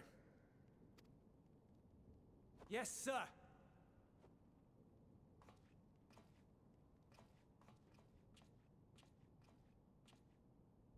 I present to you our commander,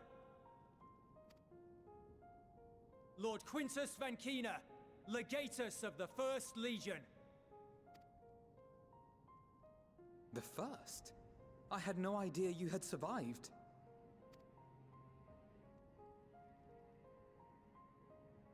We lost our Emperor, our city, more than half our troops. For my wounds, I may never take the field again. But we survived, aye. In a manner much to your liking, I dare say. We have no intention of adding to your misfortunes, nor do we bear you any ill will. Spare me. Though you children may speak in earnest, overtures of peace ever ring hollow in my ears.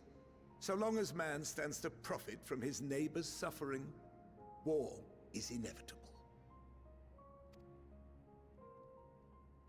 Driven from our ancestral homeland into this blasted waste. Yet still you yearned to rob us of our paltry scraps. 'Twas only with Magitech that you learned to keep your distance. Though we knew it was only a matter of time before you regrouped and returned. Conquest and Empire were our only defenses. Emperors Solus and Varys understood this. and through their campaigns saw us grow and prosper. Much blood has been spilled in Garlemald's name, aye. But if it is a choice between yours and mine, then it is hardly a choice at all. I do not deny that a great many conflicts throughout history were driven by the desire or necessity to gain by another's loss. That is not why we are here. Nor have we come to petition your aid in the war with the Telophoroi, grave though that threat may be. Our purpose is simply this. We wish to help you. Let us help you. If there is aught that can be done to ease your plight, we would be glad to do it.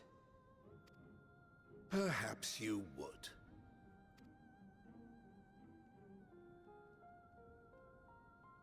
But regardless of the ideals you espouse, your leaders would not send an army into Garlemald if they did not stand to benefit.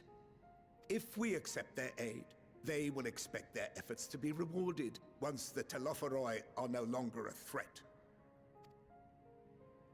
And after compensation and concessions, the great empire would be brought to heel. Her enemies rejoice at her downfall. Our third eye, a mark of shame. We won't stand idly by and let your people be humiliated. And we're not alone in that. We only want to make a difference, to make this world of ours better. Surely you can understand that.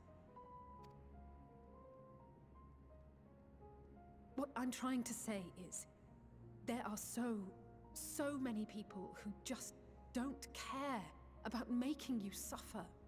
And maybe that's almost insulting after all the suffering you feel the world has subjected your people to, but believe it or not, that's the truth. And now we're here, and all we're asking is for you to tell us what you want, what you hope for. So much blood has been shed, so much lost. All because of this endless war. Who wouldn't want to end it? Can we not work together to face our problems as one?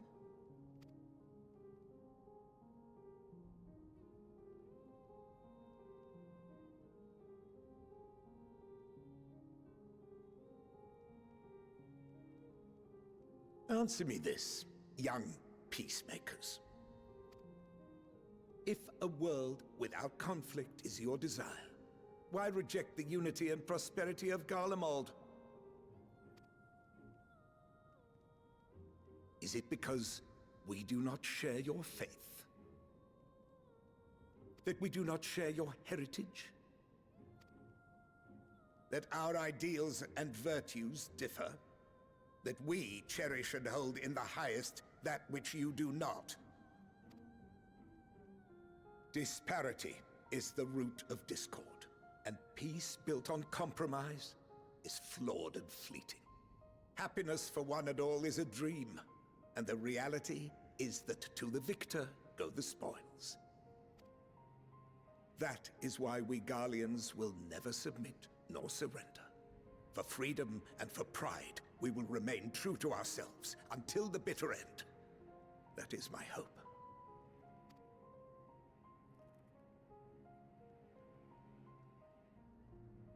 It seems there is nothing more to say on the matter.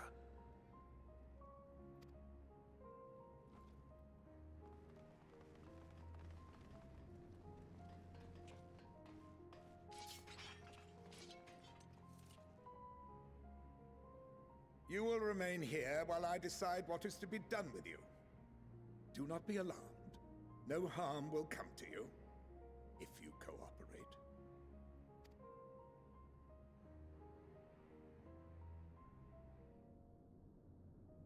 We will not resist. However, as your guests, I ask that we be allowed to speak with the other members of your group. As you wish. I had no intention of locking you up, as by dawn you would be frozen stiff and you're no good to me dead. You are free to move about the encampment, but there is one condition. Collar them.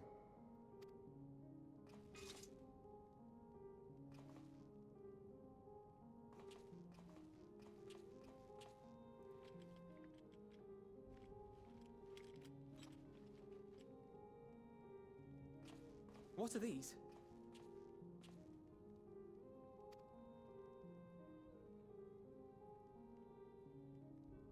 Incentive. You'll be watched at all times. Stray too far or act suspiciously, and we will administer a rather painful shock. Stop! Keep away from that one.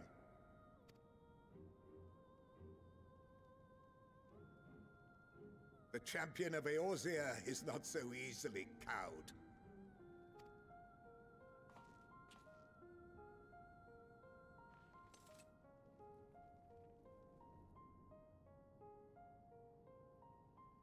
Even if he allowed himself to be collared, the shock would be no more than an itch. No. If he refuses to obey, we will activate the twins' restraints instead.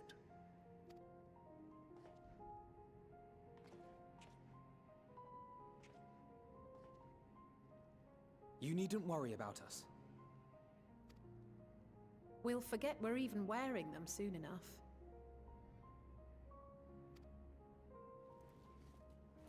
Even now, you still...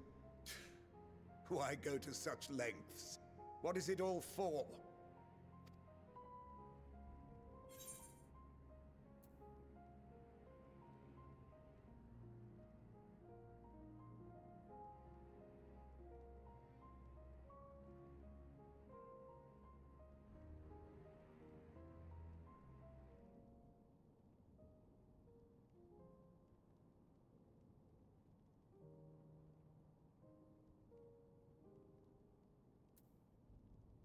Because even the most bitter adversary may one day see reason.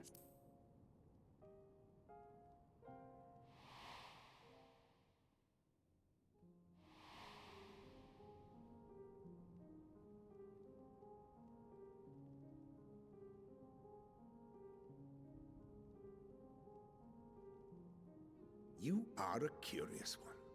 A far cry from the merciless barbarian others paint you to be. You will be their warden. Take them away.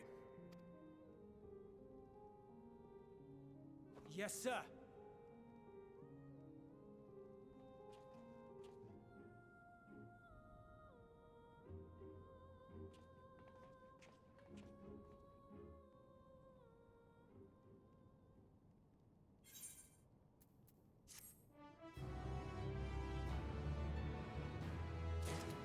And though I was hoping to get to the next dungeon today, I think that is enough of a stream for today. We got decently into Garlemald, so next time. So I hope you guys enjoyed my stream. I hope you guys stop by again. Till next time, I've been Wolfmage 1011. I'll see you guys then. Bye!